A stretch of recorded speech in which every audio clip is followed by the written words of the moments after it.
Pria ini membantai Dungeon dengan summon langka rank 10 miliknya, jauh melampaui rank S yang diimpikan semua orang. Kini sang bos monster, seekor selim raksasa, menghadangnya. Tapi sejujurnya, ini bahkan bukan pemanasan baginya.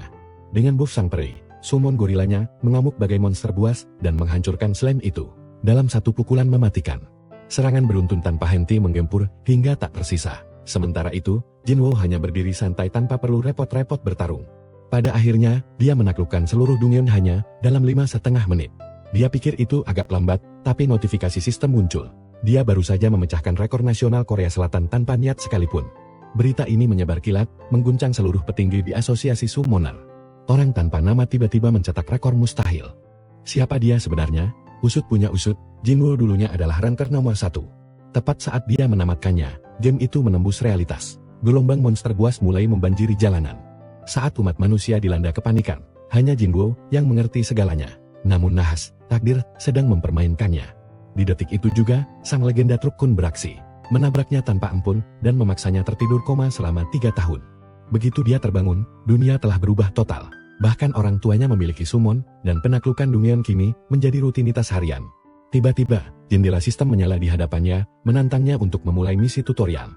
Baru saja lolos dari jurang kematian, selama 3 tahun. Jagoan kita memulai hidup barunya dengan realitas yang gila. Dia menyerap semua informasi tentang dunia baru yang menyatu dengan game ini. Duel antar Awakening dan raid penjamur di mana-mana.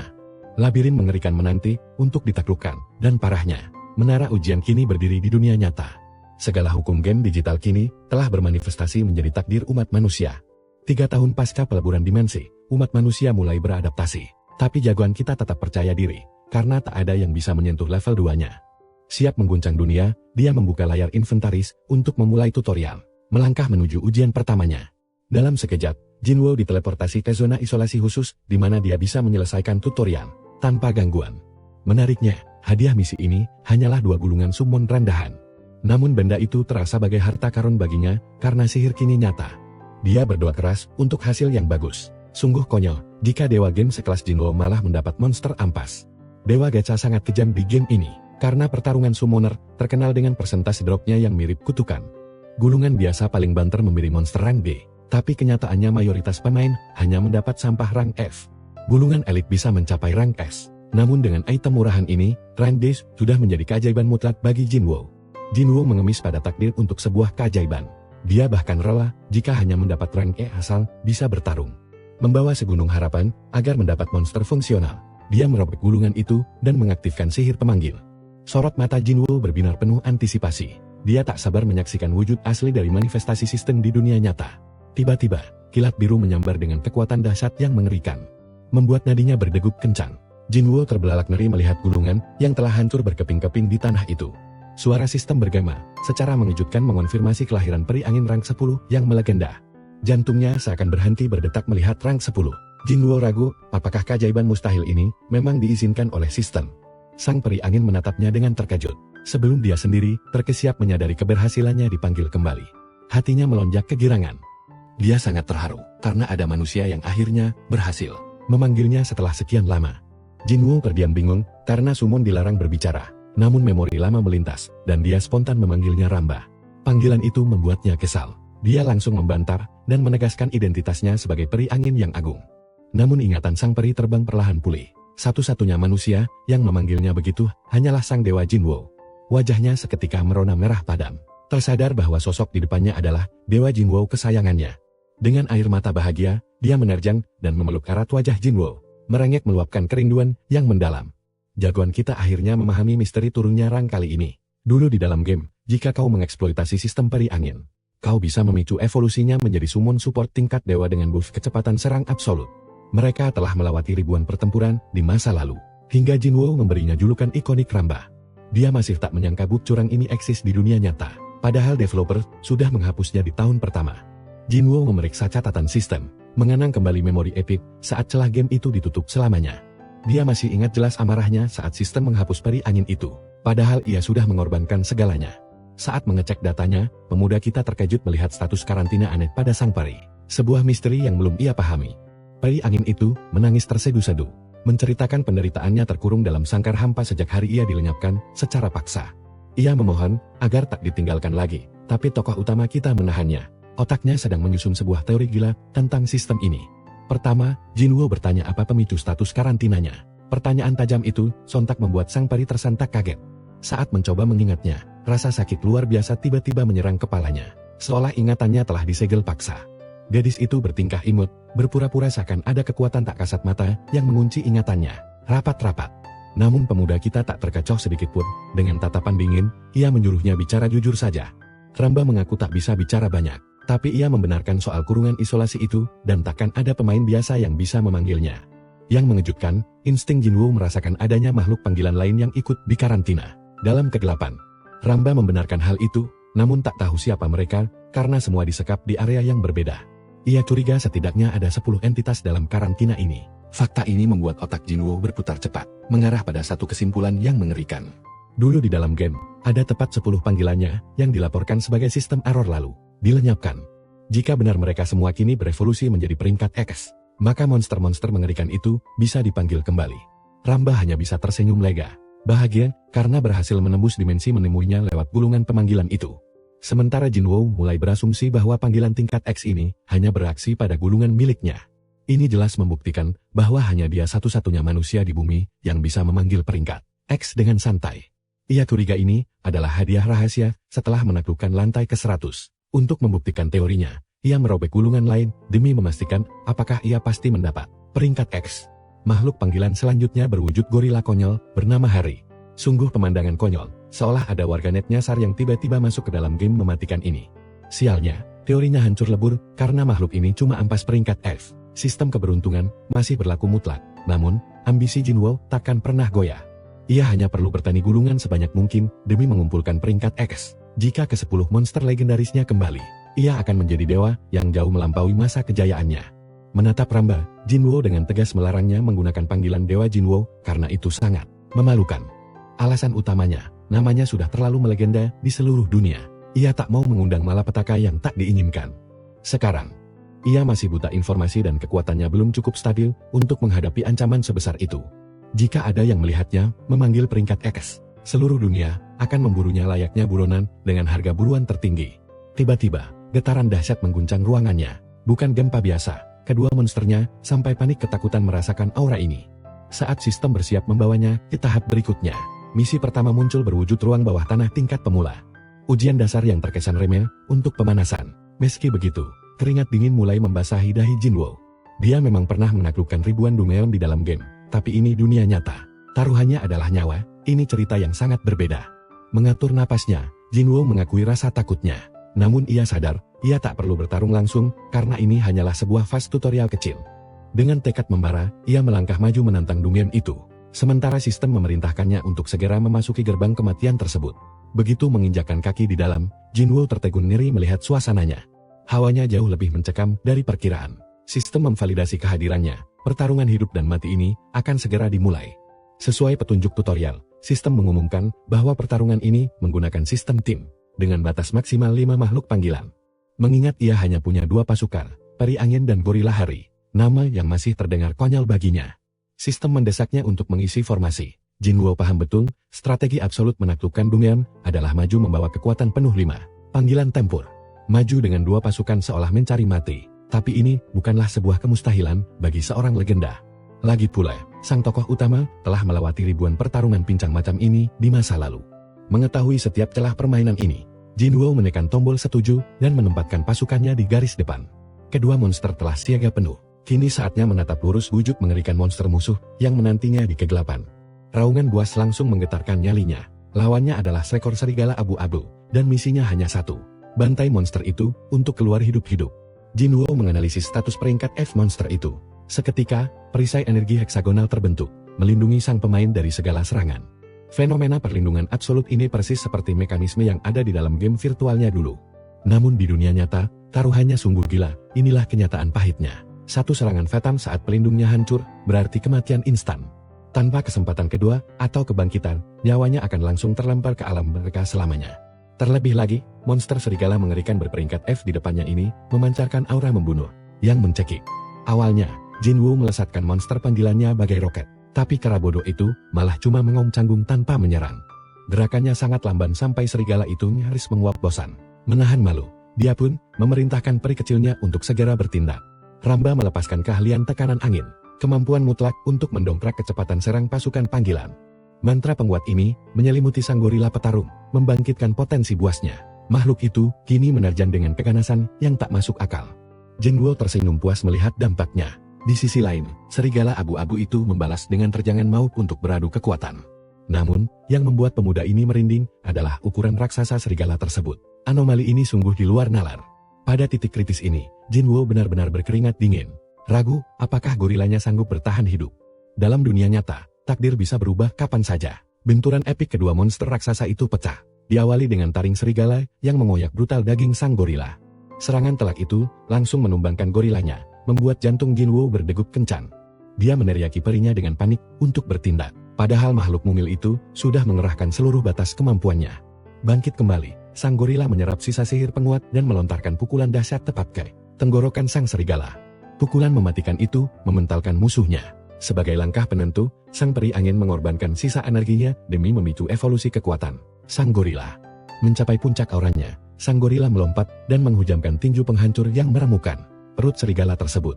Tak berhenti, ia membombardir musuhnya dengan puluhan tinju brutal. Amukan itu begitu mengerikan sampai Jinwo dan perinya menelan ludah ketakutan. Tapi syukurlah, ancaman mematikan itu akhirnya tewas. Sang gorila pun mengaum bangga merayakan kemenangan epiknya. Helaan napas lega mengiringi keberhasilannya menaklukkan Dungeon Perdana, dan sistem menghadiahi pemuda itu 2 round kekuatan. Beralih ke kota, adik perempuan Jinwo, Aijin, tengah meraup untung besar senilai 200.000. Tepat 3 tahun lalu, gadis ini berhasil membangkitkan kelas pekerjaan baru yang langka, sang petani Ron. Singkatnya, dia menyapu bersih Dungeon tingkat rendah dan menjual jatuhan Ron kepada para petarung yang haus kekuatan. Beban berat ini terpaksa ia pikul saat badai krisis menghantam keluarganya, tepat setelah insiden hilangnya Jinwo. Sungguh nasib yang berputar balik. Beruntungnya, gadis tangguh ini sukses menaklukkan tingkat penurunan 1% demi memanggil monster kelas C. Berkat peri bayangan itu, ladang uangnya dari Dungeon berjalan sangat aman. Saat itu, Ahjin terkejut melihat panggilan masuk dari kakaknya. Dia bertanya, apakah kakaknya sudah keluar dari rumah sakit? Sementara Jinwo malah langsung meledeknya sebagai pedagang asongan Ron. Hinaan itu memicu kemarahannya karena merendahkan kebanggaan profesinya. Dia menuntut kakaknya untuk memanggilnya seorang pemain peternak elit. Mengalah pada adik kecilnya yang galak, pemuda ini akhirnya bertanya tentang lokasi rahasia pusat sintesis sistem. Ahjin menjelaskan tempat itu ada di zona pemain. Sejak menara ujian muncul di dunia nyata, umat manusia terpaksa membangun fasilitas khusus sistem. Dari situlah, peradaban baru bernama zona pemain akhirnya lahir ke dunia. Markas itu juga menampung pusat sintesis dan peningkatan senjata. Semuanya dibangun mengelilingi menara demi efisiensi para pemburu. Kini mereka sedang duduk berhadapan. Ahjin mengungkap fakta mengejutkan bahwa menara Jamsil dan Hyundai di dunia nyata telah bermutasi menjadi menara ujian. Sejauh ini, Korea baru dikutuk dengan 2 struktur raksasa itu, dan zona pemain yang dicarinya mengelilingi area tersebut. Jinwo langsung menyadari efisiensi tata letak ini. Namun di atas segalanya, tatapan adiknya penuh rasa penasaran akan peringkat yang baru ia dapatkan. Tanpa basa-basi berlebihan, dia mengaku hanya mendapat makhluk panggilan berperingkat E dan F. Sang adik malah kegirangan, karena peluang jatuhan peringkat itu cuma 5%. Dia tetap memasang wajah datar, menyembunyikan fakta bahwa dirinya baru saja memenangkan jackpot sistem. Terlepas dari itu, dia butuh bantuan adiknya demi menguasai sistem secepat kilat. Sebagai imbalan, dia menjanjikan uang jajan. Walau Ahjin dengan angkuh menyombongkan pundi-pundi kekayaannya yang jauh lebih besar. Membalas godaan itu, sang kakak tersenyum dan memperingatkan bahwa takdir bisa saja memutarbalikkan nasibnya menjadi pemain terkuat di bumi. Tentu saja, Ahjin hanya mendengus meremehkan hayalan tingkat tinggi kakaknya, karena di matanya, petarung elit seperti Rachen atau Gamos adalah dewa abadi yang tak tersentuh, jenius mutlak dari dimensi yang sepenuhnya berbeda. Tapi dengan seringai tipis, pemuda ini menanggapi tantangan itu. Ia lalu menyuruh adiknya menjadi pemandu, agar matanya bisa menilai sendiri wujud zona tersebut. Di tengah perjalanan menuju zona, Ahjin kaget mendengar kakaknya memiliki roh peri angin, entitas aneh yang belum pernah ia dengar sebelumnya. Gadis itu merengek ingin melihatnya, tapi Jinwo menolak mentah-mentah, memicu pertengkaran konyol, karena merasa ikatan darah mereka sedang dinodai. Membalikkan keadaan, Jinwo menantangnya untuk memamerkan rohnya lebih dulu. Dengan penuh rasa bangga, Ahjin langsung merapal sihir pemanggilnya. Ia harap kakaknya tak terkejut melihatnya. Jujur, Jinwo sungguh penasaran, makhluk apa yang membuat adiknya sepercaya diri ini? Jawabannya, peri bayangan peringkat C. Penampilannya persis karakter Raven. Wajah Jinwo seketika menegang bagai batu karang. Padahal itu bukan panggilan spesial. Ahjin jelas mengamuk melihat tatapan meremehkan dari sang kakak. Bagi sang adik, panggilan Tit ini adalah bangsawan di mata para pemain awam. Tapi bagi sang legenda, monster peringkat C hanyalah ampas. Makhluk lemah yang takkan sudi ia bawa ke ruang bawah tanah manapun. Jinwoo iseng menyapa peri itu dengan bahasa Korea. Namun, monster itu dan Jin malah menatapnya penuh keheranan. Sang adik benar-benar dibuat gila oleh tingkah absurd kakaknya ini. Sebenarnya, ia sedang menguji kemampuan bicara monster itu, nyatanya nihil. Jin pun menegaskan bahwa makhluk panggilan mustahil bisa bicara. Fakta ini menampar keras logikanya, karena peri ramba yang rewel itu justru sangat cerewet. Jinwoo dilanda kebingungan, sementara adiknya kesal setengah mati. Di titik ini, argumen Jin menang mutlak. Sang tokoh utama terlalu naif, mengira semua makhluk panggilan diberkahi kemampuan berbicara. Giliran Jinwoo unjuk gigi. Namun ia malah kabur dan menolak mengeluarkan panggilannya. Jin hancur lebur, merasa tertipu mentah-mentah. Jinwoo hanya menghindari pusat perhatian, apalagi dengan mulut ember ramba yang tiada henti. Memaki sang kakak, ia pun mengejarnya. Tak lama, Jinwoo tiba di zona pemain, sebuah dunia siber yang luar biasa. Wilayah Jamsil berubah total sejak kemunculan menara. Para korporat raksasa telah meratakan segalanya. Alasannya klise, siapa juga yang sudi membangun taman hiburan di sebelah menara kematian mengerikan? Namun anehnya, darah Jinwoo justru mendidih. Ide itu terdengar sangat mendebarkan baginya. Jin memperingatkan sang kakak yang nekat. Area ini adalah zona bahaya ruang bawah tanah, bukan tempat mencari hiburan. Tapi bagi Jinwoo, melihat elemen permainan hidup di dunia nyata adalah pengalaman magis yang luar biasa. Antusiasmenya meledak. Ia pun menemukan pusat pertukaran, tempat para pemain bertransaksi gulungan dan bron kuno. Nostalgia masa lalu kembali menyeruak, mengingat masa kejayaannya saat memborong barang bersama rekannya yang super kaya Bian. Jin menyarankan kakaknya ke meja informasi jika butuh wawasan lebih soal dunia baru ini. Sang adik menegaskan status pemulanya. Masuk akademi di markas pemain adalah pilihan yang paling rasional. Jinwoo menenangkannya dengan senyum penuh arti. Jauh di lubuk hatinya, kekuatan sejati telah ia genggam. Tujuan utamanya adalah berkembang pesat di zona ini. Meski Jin cemas, ia meminta adiknya pulang duluan demi memulai langkah pertamanya. Sang adik sungguh curiga. Perilaku kakaknya berubah drastis sejak ia keluar dari rumah sakit. Terasa bagai dirasuki jiwa asing. Namun ia menepisnya, yakin kakaknya hanya sedang berjuang sekuat tenaga dengan caranya sendiri. Tugas utamanya sekarang hanyalah memantau sang kakak dari kejauhan. Perpisahan pun terjadi. Kini Jinwoo bersembunyi di titik terisolasi, tempat di mana tak ada mata yang memandang. Tanpa ragu, ia memanggil Ramba. Sang peri angin menyapa dengan riang, namun Jinwoo membungkam mulut cerewetnya seketika.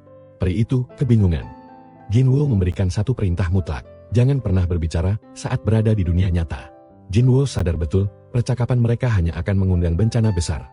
Hak bicara Ramba kini hanya sebatas di ruang bawah tanah. Setelahnya, fokus Jinwoo beralih, mengumpulkan modal untuk merampok penjara bawah tanah. Mengecek saldo tabungannya, sang jagoan hancur lebur. Ia miskin melarat layaknya pemain awam di dunia nyata. Kenyataan pahit menamparnya keras. Saldonya hanya tersisa 12,01 poin. Membayangkan kerja paruh waktu sungguh menyiksa jiwanya. Normalnya, orang akan mengemis uang pada orang tua mereka. Tapi harga dirinya menolak. Ibunya telah memeras keringat dengan 3 pekerjaan berbeda demi menyambung hidup keluarga. Meminta uang sama saja dengan menginjak-injak pengorbanan ibunya. Merasa tak berguna, ia pun meneguhkan hati untuk merangkak dari nol kembali. Asal tahu saja, alasan utama Dewa Jinwoo tak tersentuh di masa lalu adalah karena ia tak pernah mengeluarkan sepeser pun untuk permainan. Ia adalah murni pemain gratisan sejati. Tanpa modal sepeser pun, kekuatannya mampu menembus tahta peringkat nomor 1. Sebuah keajaiban yang hanya ada di dunia manhwa. Tekad baja inilah yang menyalakan kembali api optimismenya untuk bangkit. Tapi tiba-tiba, matanya terbelalak hebat. Sebuah transfer senilai 500.000 poin masuk ke rekeningnya. Ia panik mencari asal dana misterius itu. Bertanya-tanya dari surga mana uang sebanyak ini jatuh. Ternyata, itu adalah cinta kasih ibunya. Mengirimkan uang saku, karena tahu putranya yang keras kepala takkan pernah mau meminta. Sentuhan kecil ini saja menggetarkan relung hatinya. Bayangkan, ibunya merawatnya penuh-peluh selama 3 tahun penuh saat ia terlelap dalam koma, menanggung beban penderitaan yang luar biasa. Benar-benar sosok ibu terhebat di seluruh penjuru dunia. Beri suka pada video ini untuk menghormatinya. Jinwoo mengusap air matanya, berterima kasih pada malaikat penolongnya, dan bersumpah dengan tekad baja untuk berjaya demi mengangkat derajat keluarganya. Kehilangan 3 tahun memang menghempaskannya ke dasar jurang. Namun ia siap mengorbankan tiap detiknya untuk merangsak ke puncak. Memborong setiap sumber daya mematikan demi menaklukkan berbagai dunia. Tanpa ragu, Jinwoo langsung memborong 3 gulungan tambahan. Misi utamanya saat ini adalah merakit regu tempur. Ia menarik monster lendir dan kupu-kupu bertanduk tingkat F. Namun Dewi Fortuna tersenyum di gacha ketiga, memberinya kadal beracun tingkat E. Ini jelas keberuntungan gila. Jinwoo yakin dia berhasil menembus kemustahilan 2 kali hanya dalam 5 tarikan. Skill serangan kadal beracun itu cukup mematikan, tapi sayangnya ia sangat membenci monster lendir dan terpaksa memakainya. Wajar saja, wajah menjijikkan itu cuma bisa disayangi oleh ibunya sendiri. Dengan pasukan monster yang terbentuk, sang master kini bersiap menginvasi dunia demi evolusi kekuatan tanpa batas. Sistem evolusi ini menuntut penggilingan level, perburuan berdarah, dan pembukaan gulungan sihir. Jinwoo menyeringai antusias untuk menggiling level, karena jika ia berhasil membangkitkan semua monster tingkat kali, ia bisa membumi hanguskan setiap rintangan di hadapannya. Rencana mutlaknya adalah memburu dan menguasai sisa monster tingkat 10 tersebut. Persiapan awal telah tuntas, saatnya beraksi.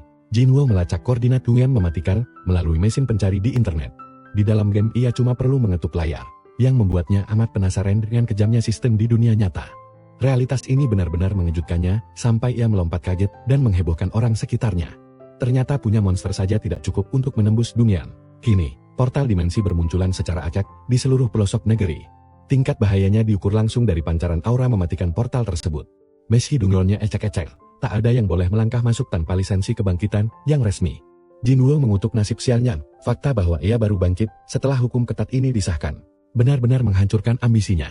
Peri kecilnya menjadi satu-satunya pelipur lara yang setia mendukungnya di saat frustrasi. Tersenyum hangat, Jinwoo mengelus kepalanya. Lalu layar ponselnya menyala menampilkan panggilan dari sang adik. Jin menanyakan waktu makan malam, tapi ia menolaknya. Ia malah mencacar adiknya soal registrasi Hunter, yang dengan polosnya lupa ia beritahukan. Jinwoo curiga bocah ini sengaja merahasiakannya. Padahal regulasi merepotkan itu memang baru saja disahkan pemerintah. Tragedi pembantaian di Dunyan memaksa pemerintah pusat menerbitkan kebijakan darurat. Gelombang kematian yang masif benar-benar menciptakan kekacauan berskala nasional. Makanya agen elit menjaga ketat setiap portal demi memverifikasi akses. Jinwoo baru sadar betapa leletnya birokrasi ini. Namun ia curiga konspirasi ini dirancang khusus untuk mengekang kebebasan para hunter. Bayangkan saja jika semua orang mabuk harta dan menjadi hunter, tatanan sosial akan hancur lebur tanpa sisa. Di luar itu semua, sistem peringkat unjuk gigi membelah hierarki para hunter. Terdapat papan peringkat lokal hingga internasional. Mirisnya kekuatan Korea begitu ampas sampai lenyap dari radar global. Jin bersedih, berharap sang dewa Jinwoo muncul untuk mengangkat derajat mereka. Tanpa sadar kakaknya sendirilah sang legenda itu. Panggilan ditutup dan ia memilih beristirahat. Esok paginya, hidangan hangat tersedia, tapi Jinwoo sudah bergegas pergi di jam 6 pagi. Sang ibu memaksanya membawa bekal nasi, namun Jinwoo menolaknya dengan senyuman tipis. Ia mengikat tali sepatunya dan memohon maaf, karena selama ini hanya menjadi anak yang menyusahkan. Sembari berterima kasih sedalam-dalamnya, orang tuanya mematung tak percaya mendengar keterusannya yang tiba-tiba. Ayahnya kebingungan sementara sang ibu cemas. Untungnya, pemerintah telah memperketat batas protokol keamanan Dunyan. Layar ponselnya menampilkan berita ribuan korban tewas akibat kecerobohan naif dari para hunter. Ia bungkam, karena dirinya sendiri terjebak candu game selama 10 tahun terakhir. Sungguh masa lalu yang memalukan untuk diakui. Berdiri angkuh di depan resepsionis, ia menyerahkan formulir dan menantang. Berapa banyak yang layak lolos kualifikasi ini? Ternyata ada ujian mematikan terakhir. Membuat Jinwoo mendecak kesal melihat ribuan kroco mengantre panjang di belakangnya. Persetan dengan itu. Jika ujian ecek-ecek ini saja ia gagal, apa gunanya gelar legendaris sebagai salah satu dari 5 kaisar langit? Transisi pandangan bergeser, aura berbeda terasa pekat di sebuah lokasi rahasia. Park Chang dari markas besar mendengus kecewa menatap ampasnya bibit hunter di tahun ini. Ledakan dahsyat menghancurkan markas. Seorang penyusup menerobos masuk, membawa monster ork raksasa yang mengerikan. Dia datang menuntut balas atas kematian saudaranya pada Changseo. Menghadapi psikopat ini, Changseo langsung memanggil monster berelemen api dan kayu miliknya. Markas utama kini diserang habis-habisan. Saat semua orang panik ketakutan, jagoan kita asik bersantai. Sampai dia menoleh dan menyadari kekacauan gila ini. Jinwoo sama sekali tak paham situasinya. Dia hanya tahu kalau dirinya kini terseret dalam bahaya besar. Warga biasa hanya bisa gemetar ketakutan, menggantungkan nasib dan nyawa mereka pada kekuatan Changseo. Jinwoo merasakan aura dendam dari preman berjas rapi itu. Namun yang gila adalah, preman jalanan masa kini pun punya monster summon tingkat tinggi. Changseo meneriakkan peringatan darurat. Dia menyuruh semua orang mengeluarkan summon pelindung untuk bertahan hidup. Jinwoo pun memasang perisainya. Sementara itu, peri kecil kita menganalisis situasi tempur dan hampir saja berteriak. Jagoan kita langsung membungkamnya, melarang keras peri itu bicara di depan umum. Kembali ke preman berjas itu, aura membunuhnya memuncak, siap menghancurkan Changseo beserta keadilannya. Monster ork raksasa itu maju menyerang. Jinwoo memilih bersembunyi di zona aman, enggan mencari masalah yang merepotkan. Untuk sekarang dia hanya mengamati. Pertarungan memanas saat kupu-kupu api Changseo melepaskan hujan meteor kecil ke arah ork. Sayangnya, fisik orc itu sekeras baja dan mampu menahan semua ledakan mematikan itu. Sang preman tersenyum sombong, Chang Seok mulai terdesak, dan Jinwoo menyadari taktik pria ini sangatlah payah. Semua orang melihat Chang Seok yang makin kewalahan. Situasi ini menyudutkan Jinwoo, kini dia dihadapkan pada pilihan yang krusial. Jika dia ikut campur dan memamerkan kekuatannya, masalah besar akan memburunya tanpa henti. Kapak raksasa sang orc menghancurkan monster Chang Seok, memaksa Jinwoo untuk mengambil langkah tegas. Dia sadar, impian hidup tenangnya akan hancur lebur sebelum sempat dimulai. Dengan tenang dia mendekati Chang Seok yang panik melarangnya. Namun, Jinwoo justru mengkritik fatalnya timing serangan monster milik pria itu. Dia membongkar rahasianya, monster dukungan di sekitar orc darah itu memberikan peningkatan pertahanan api tingkat tinggi. Tanpa timing yang sempurna, serangan api pasti sia-sia. Chang Seok baru menyadari tubuh orc itu berpendar, tanda kemampuannya aktif. Berbekal informasi emas ini, Chang Seok langsung mengubah total strateginya. Kura-kura apinya disiapkan untuk melepas mantra baru. Monster itu menembakkan pancaran api super cepat, menembus targetnya. Chang Seok berteriak penuh kemenangan. Serangannya tembus, sementara lawannya mematung tak percaya rahasianya terbongkar. Selanjutnya, monster kayu menghabisi sisa monster pelindung musuh, menghancurkan seluruh pertahanan sang preman. Sebagai penutup, kura-kura dan kupu-kupu api melepaskan badai api terkuat mereka, memusnahkan orc itu hingga tak tersisa. Akhirnya, semua monster musuh lenyap seketika, dan perisai pertahanannya pun hancur berkeping-keping. Tahu dirinya tamat, preman itu mengemis pengampunan dan menyerah, memohon belas kasihan atas kesalahan fatalnya. Namun seketika monster sulur menjerat erat tubuhnya, Chang Seok menolak mentah-mentah tangisan pria itu. Hukum dunia ini mutlak, setiap anggota geng kriminal harus dieksekusi mati di tempat. Menangis histeris menolak ajalnya, sang kriminal kini menghadapi bayaran mematikan atas dosanya. Keadilan ditegakkan. Chang Seok menjentikkan jarinya. Pembantaian brutal terjadi. Tubuh preman itu diremukan tanpa sisa. Pertempuran mematikan ini berakhir. Kerumunan bersorak menggemuruh atas kemenangan epik Chang Seok, memuja kekuatan sang pahlawan. Di tengah sorakan itu, jagoan kita merinding. Mengerikan melihat orang-orang mati rasa saat melihat manusia dibantai di depan mata mereka, meski dia seorang kriminal. Realita ini menghantam Jinwoo. Dunia yang selama ini dia kenal telah hancur sepenuhnya. Bertahan hidup kini butuh mental baja. Tanpa tekad yang kuat, dia takkan bisa selamat. Chang Seok menghampirinya, menunduk hormat penuh rasa syukur karena pemuda itu telah menyelamatkan nyawanya. Tanpa analisa tajam Jinwoo, sang teroris takkan tumbang. Chang Seok dengan senang hati menawarkan hadiah menggiurkan. Menggunakan celah emas ini, jagoan kita mengaku kalau dirinya belum mendaftar di markas. Chang Seok membeku kaget. Bagaimana mungkin pemula yang belum terdaftar bisa memiliki insting pertarungan sejenius itu? Dia segera meminta kartu identitas Jinwoo, memastikan proses verifikasi ini akan berjalan mulus. Jinwoo menyerahkan kartunya, Chang Seok berjanji hadiah besar menantinya setelah pengecekan latar belakang singkat selesai.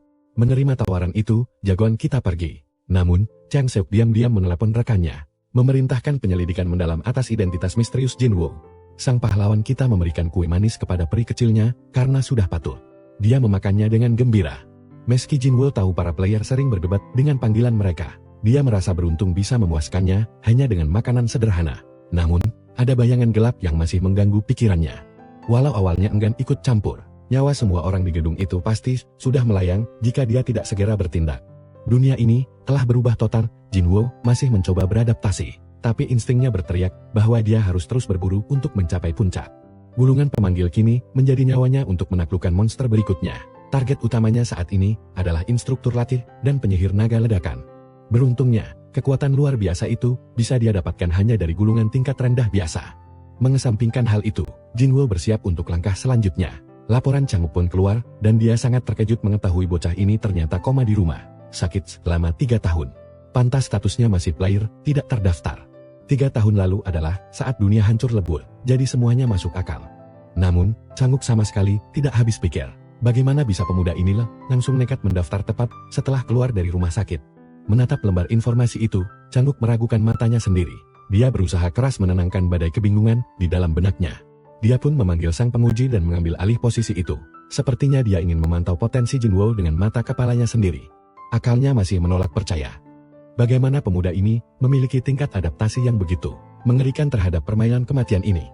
Sosok baik Jinwoo kini menjelma menjadi anomali pembawa keajaiban, membuat darah Changuk mendidih antusias. Adegan pun beralih ke ruang tunggu ujian.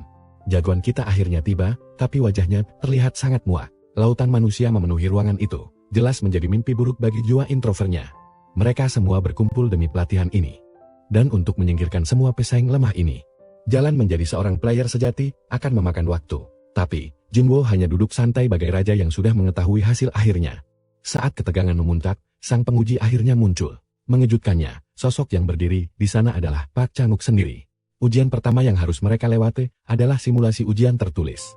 Saat giliran Jinwoo berhadapan dengan Chang-wook, dia menyindir kehadiran pria itu. Chang-wook menyebut ini takdir dan bertanya soal pelatihan, tapi Jinwoo punya pandangan berbeda.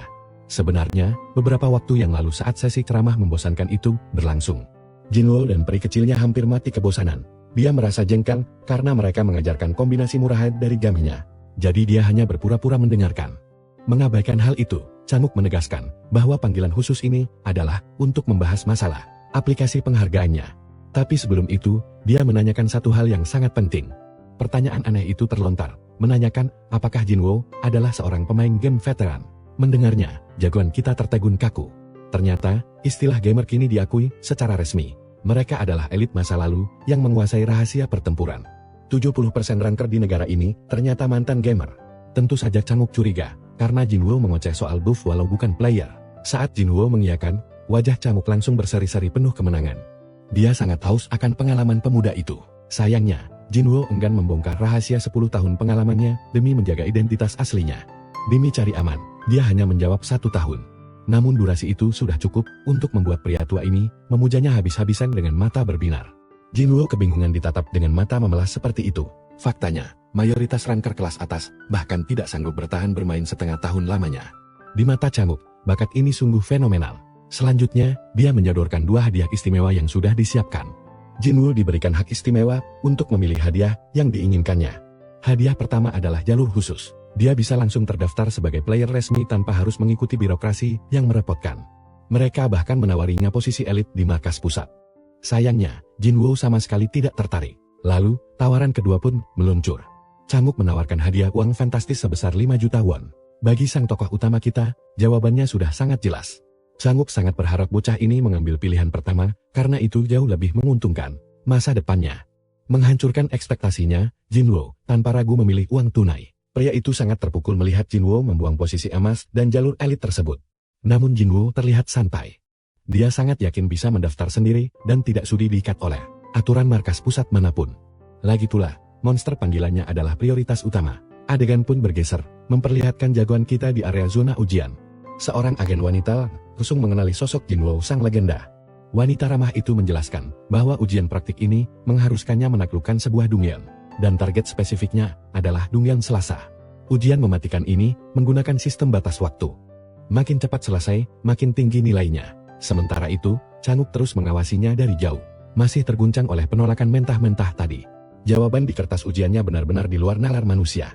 Pemahaman Jinwoo soal Ron dan monster panggilan membuat sang penguji tercengang tak percaya. Bakat monsternya memukau mereka, meyakinkan para petinggi bahwa dia akan segera bangkit menjadi seorang ranker legendaris. Reaksi panik para profesor mengonfirmasi satu hal bagi Chang. Bocah ini memiliki aura kejeniusan mutlak. Mengabaikan omong kosong membosankan, Jinwoo akhirnya melangkah menembus pusaran gate. Perisai pelindung aktif saat dia menginjakkan kaki ke arena. Sebuah dungeon penuh monster landir beracun mematikan. Misinya simpel, hancurkan mereka lalu lari dari neraka ini secepatnya. Mengaktifkan kekuatan Ramba, Jinwoo memanggil peri angin untuk memperkuat pasukannya. Gorila miliknya menerima peningkatan kecepatan. Sementara Jinwoo menganalisis dungeon yang berliku bak labirin maut. Membantai Kloto akan memancing bos keluar. Tapi disinilah, mayoritas pemain tersesat dan gagal tragis. Kelemahan monster ini adalah kecepatan. Jadi strategi terbaiknya yaitu berlari menembus pertahanan menuju sang bos. Jinwoo dengan santai melewati jalan pintas rahasia. Namun tiba-tiba, takdir memberikan sebuah kejutan epik. Peringatan sistem merah menyala di udara. Dia tak menyangka bos menjijikkan ini akan muncul secara nyata. Monster raksasa itu menatap tajam. Jinwoo merespons tepat dengan melemparkan monster gorilanya ke depan. Satu lompatan mematikan mengudara. Dan hantaman dahsyatnya langsung menghancurkan monster lendir itu menjadi serpihan debu. Kekuatan peningkat Ramba sangatlah gila. Ratusan pukulan gorila mengubah bos menjadi bubur, membuat monster terlemah terasa mengerikan. Darahnya mendidih membayangkan seberapa brutal monster panggilannya yang lain nanti. Dalam sekejap mata, bos tewas dibantai. Notifikasi dungeon selesai muncul hanya dalam waktu 5 menit. Waktu yang sangat lelet bagi sang legenda yang terbiasa menang di bawah 1 menit. Gila, hasil ini ternyata memecahkan rekor nasional dan membuka sebuah pencapaian langka. Sistem memberinya hadiah epik berupa 3 gulungan panggilan tingkat lanjut, serta 2 material penajam senjatanya. Dia kebingungan kenapa rekor ampas ini dianggap terbaik. Sementara itu, markas pusat Geiger melihat penyelesaian rekor 5 menit tersebut. Awalnya, mereka semua mengira itu adalah Jianho. Namun sistem menunjukkan nama Jinwo, pendatang baru non-ranker yang baru saja menghancurkan rekor nomor 1 absolut. Pertemuan darurat para petinggi pun langsung digelar demi membahas pencapaian tak masuk akal ini. Semua tercengang. Tapi Chang yang paling bersemangat melihat potensi pemuda jenius yang melampaui arah tersebut. Dia bertekad mengikat Jinwo demi keselamatan negaranya, agar sang jenius tidak membelot ke kubu lain. Chang menyarankan pendaftaran instan, sebab pertarungan waktu terbagi tajam antara rekor panggung nasional serta global. Jianho sebelumnya memegang rekor puncak 6 menit. Sedangkan Rachel mencetak rekor dunia 2,5 menit. Dan kini Jinwo membantai rekor nasional. Itulah alasannya monster seperti Jinwo tidak butuh tes biasa, dia layak mendapatkan karpet merah. Kembali ke sang karakter utama kita, dia malah mendecak kesal meratapi rekor sampah miliknya itu. Chang berlari memanggilnya, dengan mata berbinar-binar penuh kekaguman, langsung memuji rekor dewa miliknya. Saat ditanya rahasianya, Jinwo memilih bungkam karena menganggap pujian pria paruh baya itu terlalu berlebihan. Secara mengejutkan, lisensi pemain diserahkan begitu saja. Jinwo tercengang mendapatkan keistimewaan tanpa perlu repot membuktikan diri. Namun, Chang masih tak bisa menahan rasa penasaran tentang trik di balik rekor mustahil tersebut. Bocah ini ragu untuk berbicara, karena rahasia itu bisa melambungkan pamor negaranya ke puncak rantai makanan. Masalahnya, kekayaan dan perhatian dunia akan terus memburunya tiada henti. Terburuknya, dia akan menjadi buronan faksi elit yang haus akan kekuasaan. Menghindari resiko itu, Jinwo menyembunyikan informasinya dengan menyindir cara Chang yang terlalu agresif menuntut jawaban. Chang menelan penolakan pahit itu, sadar bahwa strategi sakti seorang pemain bagaikan nyawa kedua mereka. Dia memohon, karena negara ini butuh mukjizat, seperti Jinwo. Melihat ketulusannya, pahlawan kita sadar pria ini berhati mulia. Apalagi Chang membuktikan semua janji manisnya dengan cepat tanpa banyak bertele-tele. Otak liciknya pun berputar, mungkinkah dia bisa memanipulasi negaranya sendiri, sebagai batu loncatannya menuju keabadian? Dengan aliansi ini, momentum pertumbuhannya untuk mencapai tingkat dewa akan jauh melesat dibanding berjuang sendirian. Menatap tajam sang anggota dewan, Jinwo menuntut tempat yang lebih tertutup. Di sanalah, Chang Suk berlutut memohon, memelas betapa markas pusat sangat haus akan kekuatan player sepertinya. Lagi pula, mereka tahu dia telah tertidur dalam koma selama 3 tahun. Chang langsung memohon ampun atas penyelidikan diam-diam itu saat Jinwo menatapnya. Ia terpaksa melakukannya.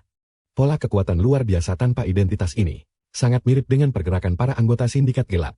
Namun, sang tokoh utama kita hanya menghela napas bosan. Menggali masa lalunya kini adalah tindakan yang sia-sia belaka. Chang membenarkan hal itu, tetapi mata tuanya menangkap sebuah anomali sikap yang mengerikan. Manusia biasa akan gemetar mendengar nama negara, namun pemuda ini setenang air. Seolah Jinwo sangat sadar betapa absolut kekuatan yang ia miliki. Sambil menyesap kopinya dengan tenang, sang pemuda mengakui telah mempertimbangkan banyak hal. Lalu, apa keuntunganku dari negara ini? Tanyanya dingin. Chang menjanjikan kerja sama penuh, sebuah janji politik yang terdengar kosong. Pria tua itu lantas mengungkap bahwa ia memegang otoritas absolut di dalam markas pusat. Sebagai anggota dewan dari suara rakyat, prestasi sang player adalah kunci untuk mendongkrak tahtanya lebih tinggi. Intinya, dia hanyalah politikus serakah yang butuh kian kuat. Ia memohon agar Jinwo menjadi pedangnya, ditukar dengan dukungan tanpa batas. Tawaran rendahan ini jelas tidak menarik bagi Jinwo. Janji manis tanpa wujud nyata tidak akan pernah memuaskannya. Meski begitu, ia menerima tawaran itu dengan satu syarat mutlak. Sebuah masa uji coba, hanya untuk 1 bulan penuh. Sebagai player yang baru bangkit, Jinwo butuh waktu untuk berevolusi. Ia hanya akan memakai mereka sebagai perisai saat dibutuhkan. Jika aliansi ini memberinya keuntungan sepadat, barulah ia akan meminjamkan kekuatannya. Jika tidak, ia akan membuang mereka begitu saja. Singkatnya, Chang mendengar bahwa sang monster ini sedang menguji kelayakan mereka. Tuntutan yang sangat arogan. Tapi, ini satu-satunya jalan untuk mengikat sang monster di sisinya.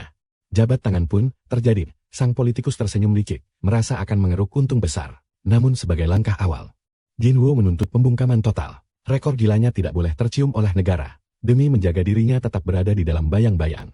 Chang kebingungan, bukankah markas pusat memiliki armada terkuat untuk melindunginya? Tapi sekejap kemudian, realitas menghantamnya. Markas pusat terlalu lemah untuk menjadi pelindung bagi entitas dewa seperti pemuda ini. Menghadapi kroto sindikat saja mereka kewalahan. Chang akhirnya sadar, Jinwo tahu kelemahan mereka, ia pun tunduk pada syarat tersebut. Walau begitu, menutupi kebocoran informasi secara 100% adalah hal mustahil. Jinwo memakluminya, mereka berpisah untuk merencanakan langkah selanjutnya. Kini, saatnya sang tokoh utama kita memanen hasil kerjanya. Mari kita mulai dari hadiah utama. Gulungan pemanggilan tingkat tinggi, benda yang paling membangkitkan hasratnya. Dia sangat paham, menembus rekor mustahil, akan menjatuhkan harta karun kelas atas dari sistem. Godaan untuk membukanya sangat kuat, tapi mengandalkan keberuntungan adalah langkah bodoh. Menjualnya jauh lebih menggiurkan. Tiba-tiba, sebuah rencana licik terlintas.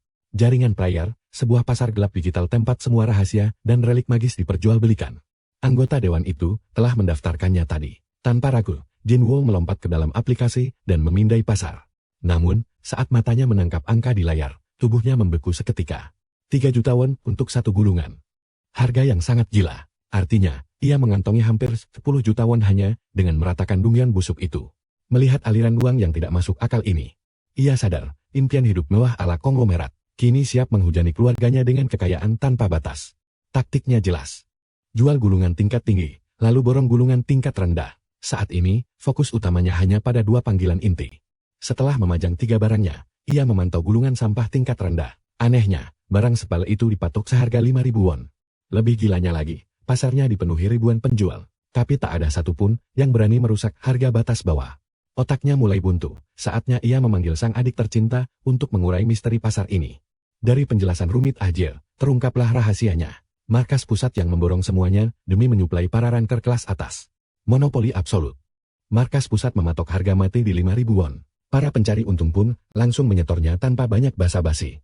Namun, Ahjin membisikkan satu informasi mematikan, sistem monopoli ini akan segera hancur. Itu adalah aturan kuno di era sekarang. Markas pusat tak lagi butuh sampah gulungan rendah seperti itu. Sebuah senyum licik mengembang saat ia menutup telepon. Suplai barang rongsokan itu akan meluap tak terkendali. Ini adalah celah emas baginya. Langkah selanjutnya sangatlah mudah. Ia hanya perlu memancing camuk kembali, dan keesokan harinya perangkap itu pun dipasang. Sang politikus menyambutnya dengan mata berbinar, menanti penuh harap. Permintaan apa yang akan diajukan oleh sang monster padanya? Jinwoo memicu kejutan. Bukannya menuntut artefak tingkat tinggi, dia malah meminta gulungan tingkat rendah sebanyak mungkin. Sebuah permintaan yang benar-benar gila. Apalagi, 50.000 gulungan semacam itu selalu menumpuk setiap harinya di markas. Bagi Chang, memberikannya sama sekali bukan masalah besar. Namun, secercah keraguan muncul. Apakah sang bintang player bintang hanya ingin mencari keuntungan murahan dengan menjualnya kembali? Tentu saja jagoan kita menolak mentah-mentah. Pasar sudah kebanjiran barang itu. Mata Chang terbelalak, terpukau sekaligus penasaran dengan rencananya. Instingnya menjerit. Bintang gamer bintang ini jelas berada di liga yang berbeda. Terutama dengan strategi tempur uniknya. Sang dewan pada akhirnya setuju. Namun dengan satu syarat mutlak yang tak bisa diganggu-gugat. Sebagai petinggi markas, dia hanya menginginkan satu informasi rahasia yang menguntungkan. Organisasinya. Posisi politiknya bisa hancur lebur jika ketahuan menjadi penyokong dana rahasia bagi seorang pemula. Namun jika Jinwoo menukarnya dengan informasi emas, ini akan berubah menjadi transaksi bisnis murni. Sang protagonis tersenyum tipis. Tidak ada makan siang gratis, dan dia memang lebih suka hubungan saling menguntungkan tanpa utang budi. Kesepakatan pun terkunci. Jinwoo lalu membongkar sebuah trik gila tentang manipulasi rekor waktu. Bintang Dungen Bintang. Menyapu bersih Bintang Dungen Bintang biasanya berhadiah 3 gulungan tingkat tinggi. Tapi yang mengejutkan, sistem akan memuntahkan hadiah yang sama jika rekor pecah. Dengan kata lain, Bintang PLAYR Bintang hanya perlu memangkas rekor 1 detik secara bergantian, memeras habis sistem demi panen gulungan tanpa henti. Asosiasi Korea juga akan ikut panen kekuatan. Chonguk mengaku bahwa metode rahasia ini sebenarnya sudah pernah mereka coba. Tapi mayoritas bintang player bintang belum pernah mencicipinya. Menerapkan taktik semacam ini jelas tidak akan memicu masalah. Untuk hidangan utamanya, Jinwoo bersiap membocorkan inti dari panduan mutlak penaklukan Bintang Dungen Bintang Selasa. Chongsuk menahan napas, menanti dengan sorot mata penuh harap. Pria ini yakin bahwa rahasia tingkat dewa akan segera dibongkar. Dengan nada tenang, Jinwoo menjanjikan sesuatu yang mustahil. Pembersihan mutlak di bawah 3 menit untuk siapa saja. Namun tunggu dulu. Sang pemuda ingin memastikan harga informasi mematikan ini sepadan dengan nilai investasinya. Dia pun menuntut tambahan 50 gulungan tingkat tinggi ke dalam kontrak bayarannya. Gila. Total permintaannya setara dengan 100 juta won dalam bentuk gulungan. Benar-benar angka yang sangat fantastis. Namun bagi Jinwoo, itu harga yang adil. Metode ini berlaku di semua tingkatan, menjanjikan keuntungan hingga miliaran won. Chang memahami potensinya. Jika rahasianya terbukti epik, dia siap mencairkan 150 juta won ditambah 10.000 gulungan harian. Di malam berikutnya, sang ketua mengumpulkan pasukan elitenya untuk sebuah uji coba rahasia. Antisipasi menggelegak di udara. Changok membahas rekor baru Bintang Dungen Bintang Selasa. Lalu dengan santai mengklaim telah mengantongi teknik terlarang dari koneksi luar negerinya. Dia sengaja menyamarkan identitas Jinwoo sebagai sekadar subjek uji coba teknik tersebut. Oleh karena itu, perintah bungkam total pun dijatuhkan kepada seluruh anggota. Alasan utama mereka berkumpul adalah untuk melakukan bintang tim attack bintang ke dalam bintang dungen bintang. Dan kartu as mutlaknya adalah siluman kadal beracun. Monster seukuran pria dewasa dengan gaya bertarung barbar jarak dekat. Jangan remehkan kulitnya. Dia ibarat tang baja yang sangat tangguh di medan tempur. Sayangnya, mengendalikan makhluk liar ini bagaikan mimpi buruk jika dibandingkan dengan monster tingkat lainnya. Para bintang player bintang membencinya, padahal mereka menutup mata pada kemampuan terbesarnya. Makanan utama makhluk ini adalah bintang selain bintang. Sebuah kunci takdir mutlak untuk membantai bintang dungen bintang selasa dengan sangat mulus. Strateginya sempurna. Kelompok bintang PLAYR bintang itu berteriak girang setelah berhasil menembus batas waktu. Dalam 4 menit. Semua berkat pahlawan tak terduga kita. Sang kadal beracun kini dipuja bagaikan dewa penyelamat. Beberapa hari berlalu. Kabar pecahnya rekor mengguncang wilayah. Cewek kini menyadari, Jinwoo adalah anomali langka di dunia bintang gamer bintang. Mulai detik ini, dia bertekad merakit pasukan elit khusus demi mengawal jagoan kita. 3 kandidat dengan kombinasi keahlian yang sangat mematikan telah resmi dipilih. Sementara itu, jagoan kita terpaku pada saldo rekeningnya. Mendadak tajir melintir. Dia merutuki kemalangannya di masa lalu yang tak pernah merasakan kekayaan sebesar ini. Tapi yang paling memicu antusiasmenya adalah 10.000 gulungan bintang summon bintang. Saatnya bintang grinding bintang tanpa ampun. Chang menepati janjinya. Sang pemuda segera menuntaskan akhir kesepakatannya. Ramba pun langsung dipanggil untuk memulai pertunjukan spektakuler ini. Air disiramkan ke bumi. Sementara peri angin merapal doa, memohon pada dewa agar Jinwoo berhasil menarik bintang summon bintang legendaris. Doa telah dipanjatkan, kini saatnya merobek gulungan takdir. Jinwoo memulai gacha brutalnya, namun sesaat kemudian, ia hanya mendapati tumpukan sampah tak berguna. Bayangkan, 3.600 gulungan dihancurkan tanpa ampun. Tenaganya terkuras habis tanpa hasil, sungguh mustahil. Namun peri angin mencibirnya, menyebutnya bodoh, karena berharap monster tingkat 10 jatuh, begitu saja, dari langit. Ekspektasi Jinwoo hancur. Padahal sebelumnya memanggil Ramba terasa bagaikan membalikkan telapak tangan. Ramba menegaskan itu hanyalah keberuntungan tingkat dewa. Kenyataannya, 100.000 gulungan rendahan pun belum tentu bisa memanggil monster tingkat 10. Jinwoo kebingungan, membuat sang peri mempertanyakan pemahamannya tentang hukum absolut sistem ini. Sistem pemanggilan memuat 10% pemain. Artinya, dari 8 miliar manusia, terdapat 800 juta panggilan. Fakta mengerikannya, monster yang terklasifikasi sebagai entitas terisolasi adalah eksistensi tunggal di dunia ini. Fakta ini memukul telak sang protagonis. Bagaimana mungkin dia baru menyadari rahasia sebesar ini sekarang? Ramba menjelaskan kebenaran mutlak. Jinwoo adalah satu-satunya manusia yang mampu menarik eksistensi tingkat 10. Namun jagoan kita malah frustrasi membayangkan 800 juta tumpukan monster ampas yang menghalangi jalannya. Dan dia harus menarik 1 tingkat kali dari lautan sampah itu. Jauh lebih gila daripada memenangkan lotre. Jinwoo merasa tamat, namun Ramba meyakinkannya bahwa ratusan juta ulat sampah itu telah musnah dan takkan terpanggil lagi. Tetap saja, ini bagaikan mencari jarum di tumpukan jerami. Jinwoo mempertimbangkan beralih ke gulungan tingkat menengah. Sayangnya, itu memicu masalah dana dan kelangkaan. Dia tidak punya pilihan selain bertaruh dengan takdir yang ada. Inilah jalan ninjanya.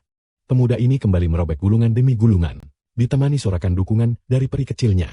Pada akhirnya, dia terkapar lemas di ranjang, berjuang mempertahankan secercah kewarasannya yang tersisa. 2 minggu berlalu. Setelah membakar 140.000 gulungan, tak satupun monster tingkat kali sudi menampakkan diri. Jinwoo bahkan sampai pindah ke zona pemain demi akses fasilitas sistem yang lebih cepat. Menolak menjadi beban keluarga selamanya, dia bangkit menuju pusat sintesis, membawa Ramba yang sedang meratapi nasib tanpa roti krimnya.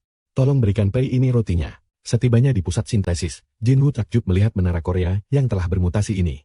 Bekas hotel mewah ini kini menjadi fasilitas sistem. Padahal dulu terkenal dengan hidangan prasmananya yang melegenda. Dia menggenggam tiket nomor 125. Sementara Ramba mewanti-wantinya agar tidak ceroboh. Saat nomornya bergema, mereka melangkah masuk. Jinwoo menaruh harapan besar pada potensi peri anginnya untuk berevolusi. Layar holografik sistem menyambutnya. Jinwoo langsung mendaftarkan Ramba ke dalam antarmuka sebelum mengaktifkan proses sintesis. Tanpa ragu, dia mengorbankan lautan monster lucah sebagai tumbal, mengalirkan energi murni demi memicu evolusi luar biasa peri anginnya. Bom, level Ramba melonjak ke angka 21, diiringi ledakan kecerdasan yang signifikan. Peri kesayangan kita bangkit makin mematikan. Ironisnya, Jinwoo malah muak, karena ini bayaran untuk 140.000 gulungan. Ramba memekik kegirangan melihat kekuatan barunya. Sementara batin Jinwoo menjerit, karena batas maksimal sistem adalah level 100. Jika begini terus, dia bisa mati berkarat sebelum menyentuh puncak. Hari demi hari berganti, di tempat lain. Chang tiba-tiba datang menginspeksi Bonggim yang sedang sibuk meretas data. Pria berpengaruh itu telah membentuk tim elit, dan kini dia siap menginvestasikan seluruh sumber dayanya pada Jinwoo. Laporan menunjukkan kelakuan brutal Jinwoo. Pemuda itu merobek gulungan tanpa henti, mengulangi siklus gila yang sama setiap harinya. Hari ini pun, dia memborong gulungan memakai 150 juta miliknya, namun memaksa mencari harga diskon gila-gila Egen. Sialnya, Biro Manajemen mulai mengendus kejanggalan, menyoroti krisis pasokan gulungan yang tiba-tiba lenyap di pasaran. Chang tak paham obsesi pemuda itu, tapi instingnya berteriak bahwa Jinwoo memegang rahasia absolut yang tak diketahui dunia. Jadi, dia merestui Ed Gila untuk mensubsidi gulungan tersebut hingga setengah harga. Keputusan ekstrem ini membuat bawahannya jantungan, membayangkan badai birokrasi yang akan menimpa mereka. Namun sang politisi tetap tenang. Dia yakin bakat Jinwoo akan menempanya menjadi pahlawan legendaris kebanggaan Korea nanti, yang mana akan menjadikannya sosok di balik layar yang memegang seluruh kredit keagungan tersebut. Inilah pertaruhan Master Cilas S-nya. Dia mengancam Bong Jin untuk mengunci rapat mulutnya, karena rahasia ini adalah kunci masa depan mereka berdua. Mengabaikan masalah politik, mari kembali pada penderitaan Jinwoo yang jiwanya terkuras habis, merobek ribuan gulungan lagi. Kewarasannya runtuh detik demi detik. Bahkan sang peri angin mulai mempertanyakan kapan penyiksaan tanpa akhir ini akan berhenti. Untuk menyelamatkannya dari jurang keputusasaan, seorang bidadari sistem muncul. Sang Dewi Yujia yang mempesona akhirnya menjemput sang protagonis. Senyum tipisnya mengisyaratkan satu hal, tawaran luar biasa itu membawanya kemari. Jinwoo yang penasaran mulai bertanya. Sang gadis pun menjelaskan detail bahwa sistem memberinya diskon gila sebesar 50%. Senyum malaikat gadis itu sungguh kontras dengan rahang Jinwoo yang nyaris lepas karena shock. Bukan cuma itu. Dia mengungkap kucuran dana segar 100 juta won, siap menanti. Aura kaisar mendadak menyelimuti Jinwoo. Perlakuan ini sungguh tidak masuk akal. Dengan tatapan tajam, dia memperingatkan agar rahasia tingkat dewa ini tetap aman. Tentu saja menutup mulut adalah keahlian utama Jinwoo. Godaan manis dia tentang mempererat hubungan mereka sukses membuat pemuda itu tersenyum puas. Tanpa membuang waktu lagi, gadis itu berbalik pergi, membiarkan sang protagonis melanjutkan misinya. Jantung Jinwoo berdebar kencang. Dukungan penuh dari para dewan kini benar-benar terasa nyata mengalir padanya. Tekadnya membara. Dia wajib menarik unit tingkat 10 secepatnya untuk membalas budi mereka. Namun, setelah mengorbankan ribuan gulungan gacha yang menyiksa jiwa, Jinwoo dan peri kecilnya sekarat, semuanya hanya ampas monster peringkat F. Hasilnya sungguh nihil. Titik darah penghabisan telah tercapai. Mundur sekarang sama saja dengan kekalahan telak baginya. Ia menengadahkan kepala, merapal doa putus asa demi turunnya sang naga preda. Keajaiban pun terjadi.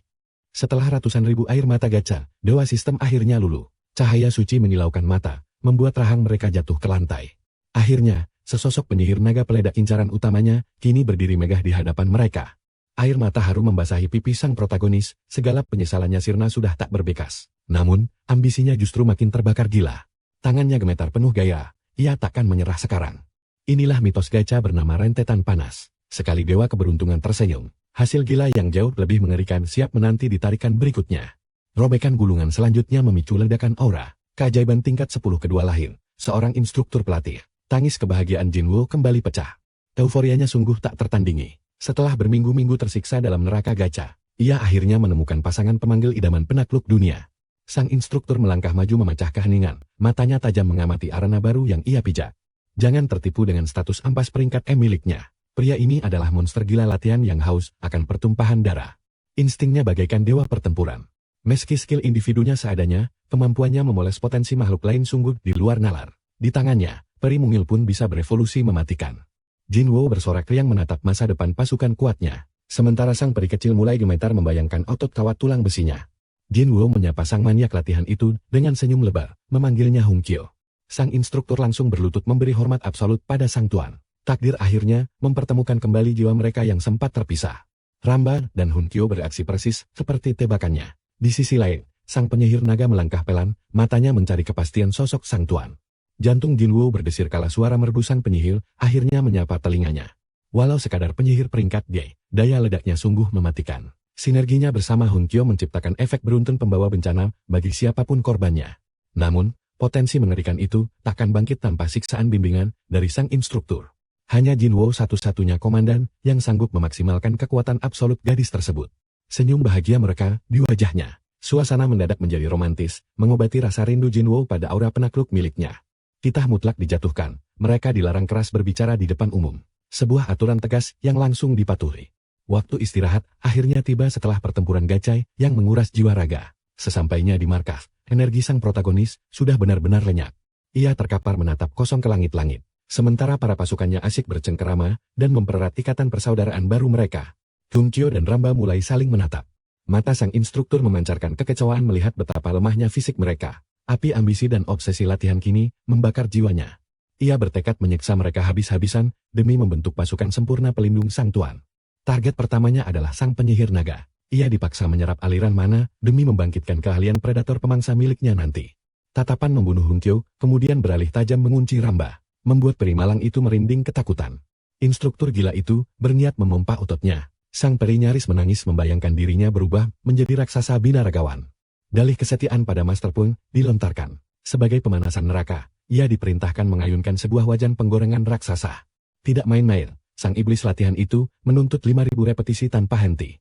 Tangan kecilnya terulur putus asa mencari pertolongan Jinwo. Sayang sang tuan sudah pingsan total. Adegan pun beralih ke markas pusat.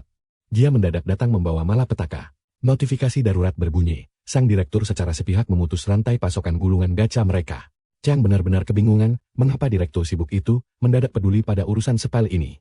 Sialnya lagi, sang direktur kini menuntut laporan lengkap kemana perginya semua gulungan itu.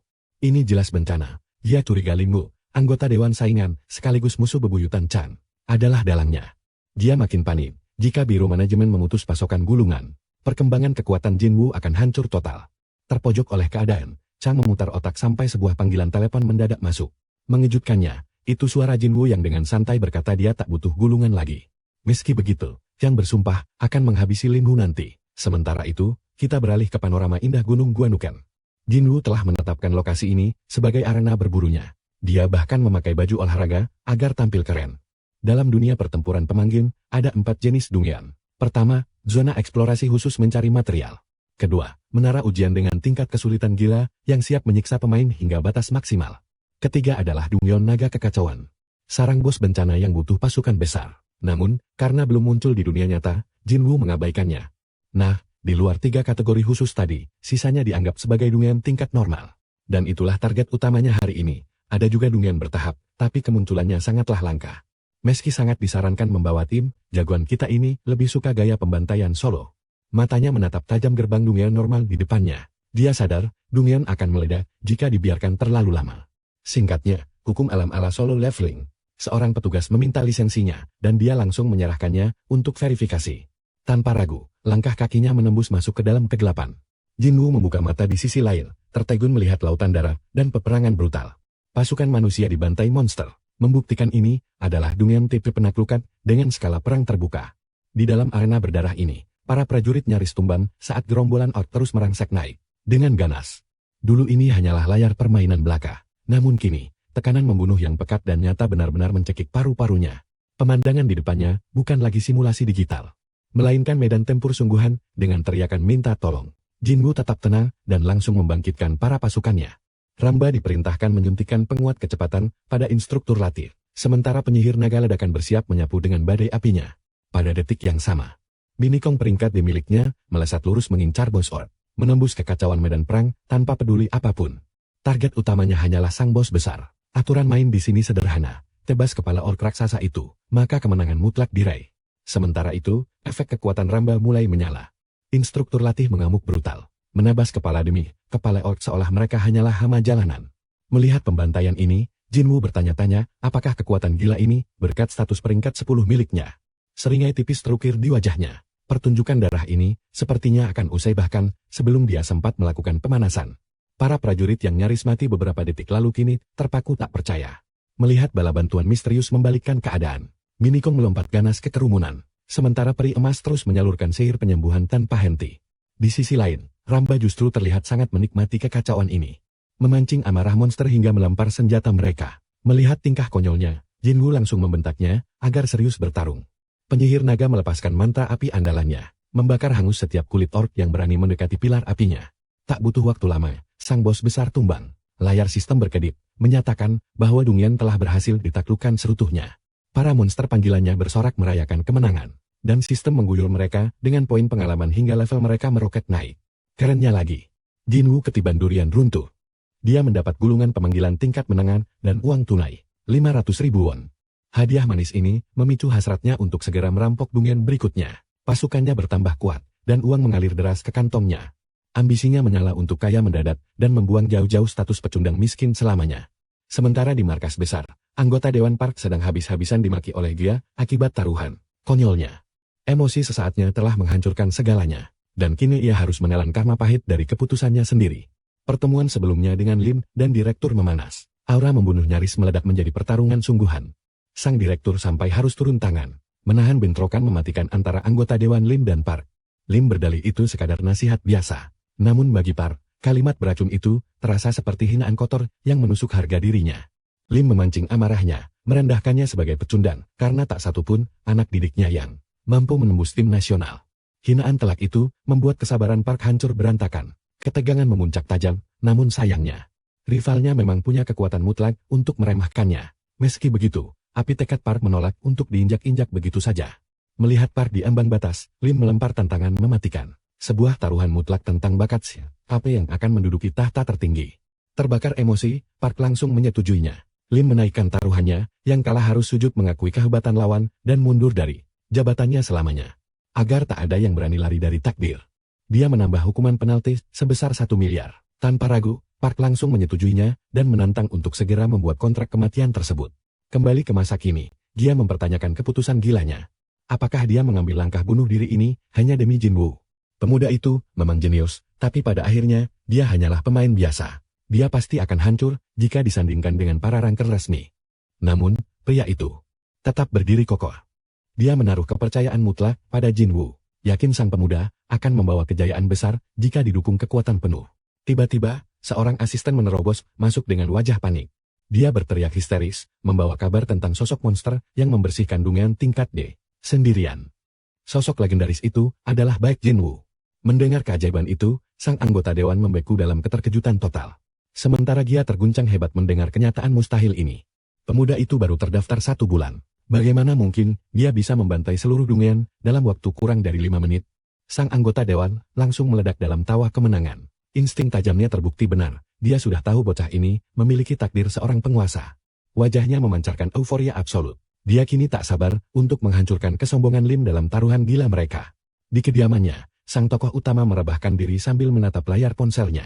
Tawa puas lolos dari bibirnya saat melihat saldo rekeningnya yang fantastis. Seumur hidupnya, belum pernah dia melihat kekayaan sebanyak ini. Hasil dari pembantaian tanpa henti di dunia tingkat dia menghasilkan 16 juta. Gulungan tingkat menengah menjadi tambang emas terbesarnya. Mengubah tumpukan rongsokan menjadi kekayaan yang tak terbayangkan. Dia bersujud di lantai, menikmati manisnya buah dari hasil pertumpahan darahnya. Merasa seolah dirinya lah sang terpilih. Sangat narsis, padahal para prajurit panggilannya lah yang menghancurkan musuh. Dia mulai mengatur strategi keuangannya dengan cermat. Pertama, dia mengamankan dana untuk bertahan hidup bulan ini. Lalu, menyisihkan sebagian harta untuk mengangkat derajat keluarganya. Dan yang terakhir, sekaligus yang paling krusial, 10 juta miliknya, angka yang membuat namanya melegenda, dimasukkan ke rekening khusus sebagai harta kekuatan pribadinya. Sisa kekayaannya siap dibakar demi memperkuat dirinya. Jinwoo sadar, kekayaan sejati adalah kekuatan mutlak. Saat ini, seluruh prajurit panggilannya telah menembus batas level 30. Evolusi selanjutnya membutuhkan batu ruang kuno. Membantai monster Dungeon setiap hari adalah satu-satunya jalan pintas paling brutal namun memuaskan. Namun, mungkinkah membeli prajurit dari pasar gelap akan mempercepat laju penaklukannya? Jantungnya seakan berhenti saat melihat harga gila dari panggilan tingkat C. Seekor kelelawar petir berpenampilan rongsokan saja dihargai 20 juta. Tapi bukan itu mimpi buruk yang sebenarnya. Prajurit tingkat B menyentuh angka ratusan juta. Sedangkan tingkat A atau S, benar-benar mitos tanpa wujud. Dia menghela napas, menyadari betapa langkanya kekuatan tingkat B. Namun, api semangatnya tak meredup sedikit pun. Takdir telah menuntunnya, dia sadar suatu saat akan membutuhkan bala bantuan. Di kantor dewan, ketenangan pria itu hancur lebur oleh kabar mengejutkan. Sebuah permintaan sakral turun dari sang bintang utama, Baek Jinwoo. Mendengar nama legendaris itu disebut, pria itu melonjak kegirangan layaknya penggemar fanatik. Dengan antusiasme gila, dia menuntut isi pesan itu, membuat staf yang membawanya nyaris jantungan. Staf itu menyerahkan sebuah daftar sakral, sebuah gulungan berisi nama-nama monster yang ingin dibeli oleh Jinwoo. Total harganya menembus angka 1 miliar lebih, seolah itu hanya uang receh. Mata sang anggota dewan nyaris meledak melihat keberanian gila ini. Dia tertawa hampa, mempertanyakan apakah sang pemuda mengira kekayaan sebesar itu turun dari langit. Seandainya punya uang 1 miliar, dia takkan bernasib tragis hanya memiliki satu panggilan peringkat C. Namun, sarkasmenya lenyap seketika saat bawahannya membocorkan satu detail penting. Jinwoo berjanji membongkar rahasia serangan berwaktu di Dungeon harian. Kini, Fokus sang dewan tertuju penuh. Dia memastikan apa pemain itu benar-benar berniat membagikan info selama 7 hari penuh. Tawaran ini terlalu dermawan, sekaligus sangat mencurigakan. Namun, dia memilih mempertaruhkan kepercayaannya pada ucapan Jinwoo, dan berjanji membawa proposal itu ke hadapan sang direktur. Beberapa jam kemudian di kantor, dia menggebrak meja dengan amarah memuncak, seolah siap membalikan ruangan itu kapan saja. Timnya tahu rapat itu berujung bencana. Sang direktur menolak mentah-mentah proposal itu. Padahal peluang emas tersebut bisa meroketkan perusahaan mereka langsung ke puncak industri. Melihat amarahnya yang menyala, dia membatin dalam diam. Andai saja semua manajer memiliki semangat membara seperti itu. Saat bawahannya ragu-ragu bertanya, apa keputusan dari sang direktur? Sang anggota dewan menjelaskan, pria tua itu menuntut bukti nyata Jinwoo menaklukkan Dongyeon terlebih dahulu. Tuntutan gila yang menggerus akal sehat. Padahal sang pemain butuh dana untuk membeli panggilan penakluk Dongyeon. Dia sangat sependapat dengan manajer yang meledak-ledak itu. Melewatkan peluang emas ini adalah kesalahan fatal. Memanfaatkan celah emas ini. Dengan tenang ia berucap, menjual intel berharga soal Dongyeon harian seharga 1 miliar itu. Bagaikan memberi sedekat, senyum penuh keangkuhan mengembang, menawarkan sebuah solusi telak yang mengejutkan. Dia sendiri yang akan menanggung seluruh biaya pembayaran itu. Mendengar kalimat absolut itu, Dewan Park baru tersadar. Yujia bukanlah sekadar karyawan rendahan bermulut tajam. Dia adalah pewaris tunggal dari tahta raksasa konglomerat Daesung.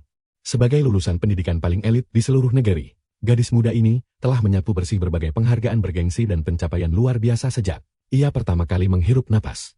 Namun bertolak belakang dengan keluarganya, jiwanya jauh lebih haus akan misteri Dongyeon dan kehebatan pemain, ketimbang membusuk di balik meja untuk sekadar mengurus aset membosankan.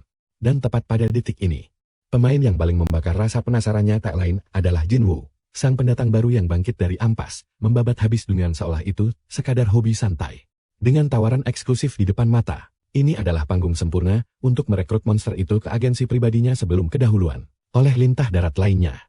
Jabatan sang dewan saat ini memang dipenuhi rantai birokrasi yang mencekik. Namun, kesepakatan maut ini akan memberinya kebebasan mutlak atas ladang keuntungan masa depan, tanpa perlu lagi mengemis persetujuan atasan. Meski begitu, pria itu masih dilanda keraguan. Ia bertanya, apakah sang nona sudi mempertaruhkan uang raksasa pada pemain yang masa depannya masih sangat abu-abu. Sang nona kelas atas membalas dengan senyum licik yang mematikan. Menantang apakah dewan tahu berapa digit saldo bannya saat ini. Ia menjamin uang takkan pernah jadi masalah.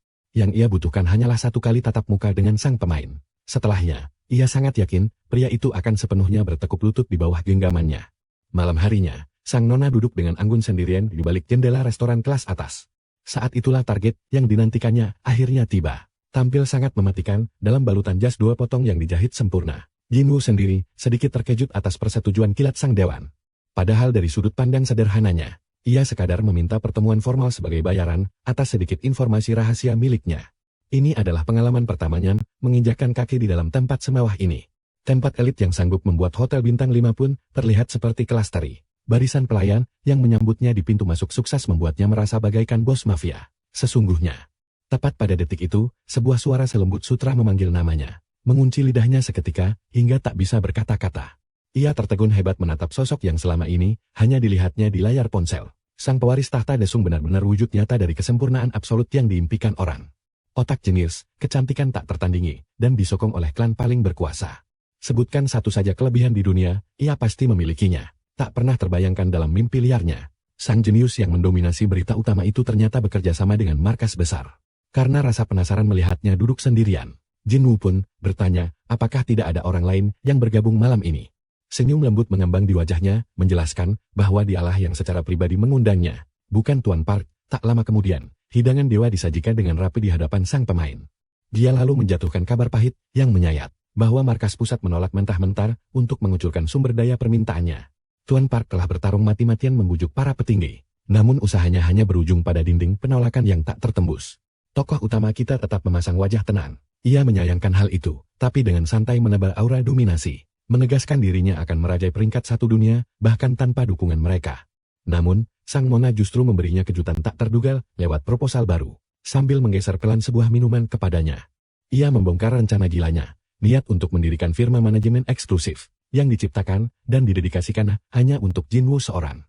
Jinwoo nyaris tersedak saat memproses kedermawanan luar biasa itu. Di matanya, ini kesepakatan maha dahsyat. Perusahaan miliknya sendiri berarti kebebasan mutlak tanpa belenggu aturan yang mencekik. Fokus mereka murni hanya untuk mencetak pundi-pundi kekayaan. Dan meraup keuntungan gila-gilaan adalah keahlian utamanya.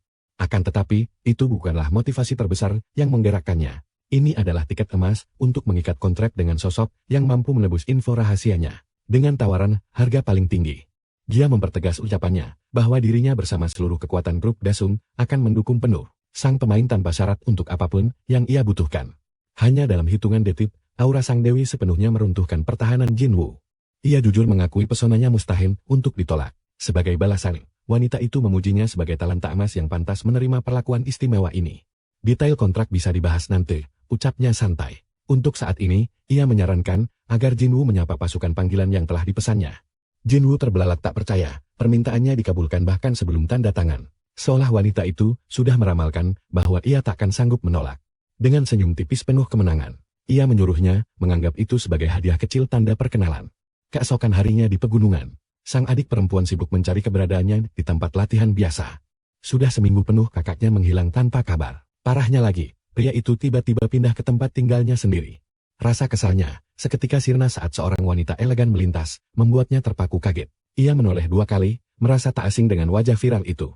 Otaknya butuh sedetik untuk mencerna informasi, dan akhirnya, kenyataan itu menghantamnya. Itu adalah sang legenda nasional, Yu Jia. Dan sepertinya, ia sedang mencari target yang sama. Tak jauh dari sana, jagoan kita bermandi peluh dalam latihan pagi neraka. Pasukannya bahkan tampak mengenaskan, nyaris tumbang kehabisan tenaga. Tiba-tiba, mereka menyadari langkah seseorang. Jinwoo menoleh dan melihat dia menaiki tangga. Dengan pakaian yang sama sekali bukan untuk berolahraga. Matanya terbelalak melihat kehadiran Dewi tersebut. Dengan tenang, dia memujinya, karena sudah berlatih sekeras ini sejak matahari belum terbit. Bersama barisan pasukannya, pemuda itu benar-benar terlihat seperti sedang menyusun formasi tempur yang sempurna. Wanita itu kembali menawarkan sebuah hadiah kejutan. Mendadak, layar hologram biru muncul di hadapannya. Sistem menyatakan bahwa Yu Jia mengajak bertransaksi. Pesan peringatan marah berkedip, menyuruhnya memeriksa syarat dan ketentuan dengan teliti sebelum menerima. Sistem pertukaran ini memang diciptakan agar para pemain bisa saling berbagi kekuatan. Namun, mencoba menipu adalah kesalahan fatal. Sistem akan langsung menghukum pelakunya dengan sambaran petir tanpa ampun. Jadi, kejujuran adalah harga mati. Tepat di depan matanya, seluruh pasukan elit milik dia terpampang siap untuk dipindah tangankan. Sebagai gantinya, ia tak meminta apapun. Tanpa ragu tombol terima ditekan, detik itu juga, seluruh pasukannya berpindah tangan. Jinwoo langsung membungkuk hormat berkali-kali. Hadiah dewa ini terlalu berlebihan baginya. Namun dia hanya mengibaskan tangan dengan santai, dan langsung membahas kontrak utama mereka. Nama serikat mereka, bahkan sudah diputuskan, sebuah perpaduan epik dari kedua nama keluarga mereka. Pembagian keuntungannya tak kalah gila, Jinwoo mendapat 70%, dia 25%, dan 5% sisanya untuk Tuan Park. Pria malang itu pantas menikmati masa pensiun yang damai, tentu saja, ini bukan sekadar amal. Tuan Park akan menjadi mata-mata mereka dari markas pusat. Soal urusan dokumen, dia sudah menyiapkan asisten khusus untuk mengurusnya. Jinwoo mengangkat alisnya curiga, menyadari bahwa para asisten itu adalah pegawai resmi markas pusat. Dengan santai dia menyebut, mereka sudah mengundurkan diri. Rupanya, tawaran gaji 3 kali lipat adalah mantra sakti yang tak tertolak. Beralih ke topik lain, Jinwoo masih tak percaya ia diberi jatah penuh 70%. Dengan sorot mata tajam, dia menegaskan ini bukan belas kasihan. Ini adalah investasi mutlak atas potensi mengerikan yang dimilikinya. Yang tak terucap adalah, uang bukanlah tujuan utamanya. Ambisi tersembunyinya hanyalah mengikat Jinwoo sepenuhnya menjadi miliknya. Tanpa ragu sedikit pun, jagoan kita menempelkan cap jempolnya pada layar kontrak. Perjanjian mutlak terbentuk, diiringi jabat tangan yang mengubah takdir. Tiba-tiba, insting pasukannya menangkap pergerakan di balik pepohonan. Dalam sekejap mata, sosok itu melesat membelah semak-semak. Jeritan melengking seketika memecah keheningan hutan lebat tersebut. Tak lama, pasukannya kembali, menyeret 2 sosok tak asing yang bergelantungan pasrah di cengkeramannya layaknya potongan daging. Jinwoo menatap bingung adiknya, Ajin, dan bertanya sedang apa bocah itu mengendap-endap seperti bayangan di balik semak belukar. Jinwoo merangkai alasan konyol itu. Ternyata adiknya mengenali wajah sang idola, dan tanpa pikir panjang langsung membuntutinya bagai penggemar fanatik. Gadis itu panik mencari alasan, berdalih bahwa ia hanya sekadar penasaran dengan pertemuan rahasia mereka. Berhubung dia sudah pergi, Jinwoo makin menyudutkannya. Ia dengan tegas menyebut aksi konyol itu tetaplah murni sebuah penguntitan. Ia curiga adiknya sengaja mengintai dari jauh, setelah melihatnya bersama Dewi tersebut, skakmat. Sang adik terdiam kaku, karena kedoknya terbongkar habis. Dan setelah keheningan sesaat, benteng pertahanannya runtuh. Ia mengakui segalanya tanpa perlawanan. Detik berikutnya, gadis itu menerjang maju. Ia memaksa kakaknya bercerita, bagaimana ia bisa mengenal, bahkan sampai bergaul dengan sosok Dewi legenda seperti dia. Jinwoo menjelaskan, bahwa di dalam kontrak, Ada syarat wajib untuk memperkenalkan keluarganya pada Nona Gia, yang memang berniat menemui mereka. Mendengar itu, sang adik langsung menjerit kegirangan. Mabuk kepayang membayangkan pertemuan sakral keluarga dengan sang idola pujaan hati. Namun belum sempat Jinwoo membuka mulut lagi, gadis itu kembali memotong ucapannya tanpa ampun. Dia pun mulai merangkai kebohongan. Jinwoo mengaku sebagai mantan gamer legendaris yang pernah mencetak rekor mutlak dalam menaklukkan dunia tingkat rendah dengan kecepatan kilat. Karena pencapaian luar biasa itu, ia sering diundang ke markas besar, tempat takdir mempertemukannya dengan Gia. Adiknya pun curiga, bertanya apakah itu game usang yang selalu ia mainkan tanpa henti. Jantung Jinwoo berdegup kencang. Identitas rahasianya sebagai Jinot yang overpower hampir saja terbongkar. Dengan sigap ia berkelit, menyebutnya sebagai game berbeda, dan ia hanya menyelami dunia BOS selama setahun penuh. Sang adik menangkap sinyal itu. Ia menyeringai, menyebut kakaknya keras kepala, karena bertahan selama itu, pada game ampas yang tak masuk akal. Dengan nada mengejek, ia bertanya, apakah waktu berharganya, yang terbuang sia-sia akhirnya membuahkan hasil nyata di kehidupannya. Di lubuk hatinya yang terdalam, Jinwoo sangat mempercayai keluarga yang merawatnya selama 3 tahun terakhir. Namun, ia bersumpah takkan menyeret mereka ke dalam bahaya. Kewaspadaannya tetap tajam bak pedang. Rahasia ini hanya akan terungkap saat kekuatannya telah mencapai puncak absolut untuk melindungi mereka. Ajin merengut karena kakaknya menyembunyikan fakta sebesar ini. Namun, dengan tatapan Taedun, Jinwoo meyakinkan bahwa cepat atau lambat kebenaran pasti akan ia bagikan. Ia memohon agar adiknya merahasiakan ini, hingga tiba saatnya ia sendiri yang mengungkapkannya di hadapan orang tua mereka. Akal sehat Ajin masih menolak percaya. Namun, keteguhan di mata Jinwoo membuktikan bahwa ada alasan krusial di balik misteri ini. Akhirnya, meski diselimuti keraguan, ia pun mengangguk setuju. Sementara itu, jauh di latar belakang, Ramba mengerang kesakitan. Beban magis sang penyihir, naga terlalu brutal, hingga ia ambruk tak berdaya. Di saat bersamaan, instruktur tempur menekan Shadow Elf miliknya tanpa ampun. Keringat dingin pun membasahi wajahnya. Jinwoo langsung meneriakkan perintah mutlak. Ajin harus menyatukan Shadow Elf dengan Shadow Wolf. Tanpa serigala bayangan itu, efisiensi serangannya akan hancur di bawah 10%. Mata gadis itu terbelalak. Makhluk panggilan ini adalah entitas yang tak ia kenal sama sekali. Jinwoo tersenyum tipis, wajar saja ia kesulitan. Sebab makhluk summon mengerikan itu berada di kasta rank B. Bagaimana mungkin ia bisa menjinakkan monster berkelas tinggi itu? Jari-jarinya gemetar mencari petunjuk lewat katalog sistem pencarian. Sedetik kemudian, dunianya runtuh.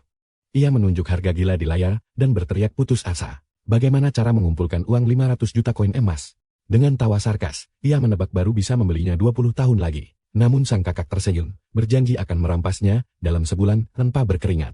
Tawanya meledak seketika. Ia mencemooh kakaknya yang bertingkah sok keren. Hanya karena sedikit terkenal di dunia game akhir-akhir ini. Ia menyuruhnya berhenti bermimpi. Bertekad akan menabung setiap keping recehan hingga mampu menebus kekuatan itu dengan jeri payahnya sendiri kelak. Tanpa membantah, Jinwoo bangkit berdiri sambil menyeringai penuh rahasia. Ia memperingatkan adiknya agar tidak menangis saat keajaiban itu tiba. Membuat gadis itu semakin kebingungan. Firasatnya meronta. Ia merasa kakaknya perlahan berevolusi menjadi sosok yang benar-benar berbeda akhir-akhir ini. Sementara itu, elf bayangannya yang ketakutan perlahan meringkuk manja di pangkuannya mencari perlindungan. Sekitar seminggu kemudian, tepat di depan gerbang Maut Union harian, Jinwoo bergabung dengan tim perusahaan sesuai kesepakatan awal.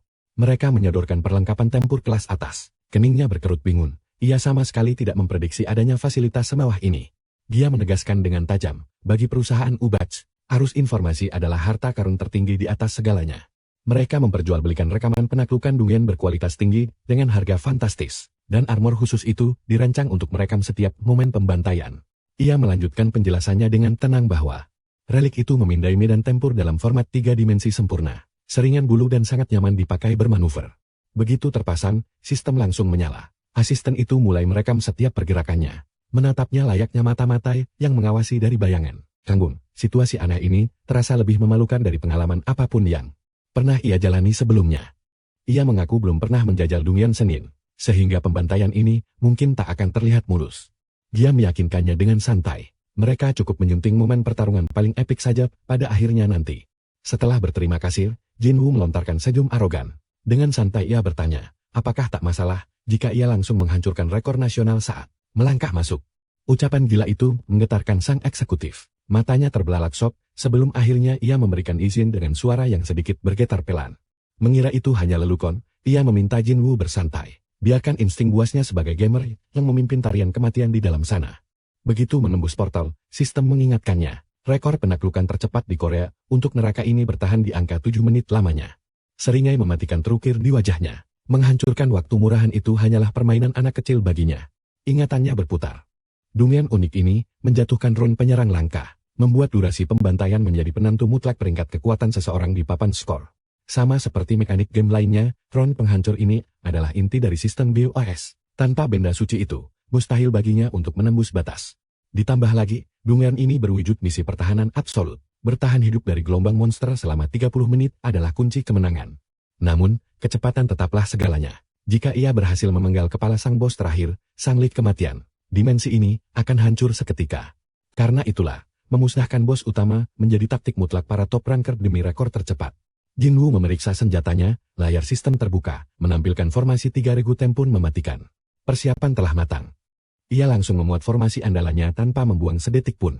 Regu pertama maju. Instruktur pelatih, asisten tempur, dan Minikong dipanggil ke arena. Untuk regu kedua, sang pendeta cahaya dan Golden Murmuri siap menjadi pilar pendukung. Peringatan sistem berbunyi. Pasukan mayat hidup Lich merangsak maju. Ia harus bertahan dari neraka ini selama 30 menit.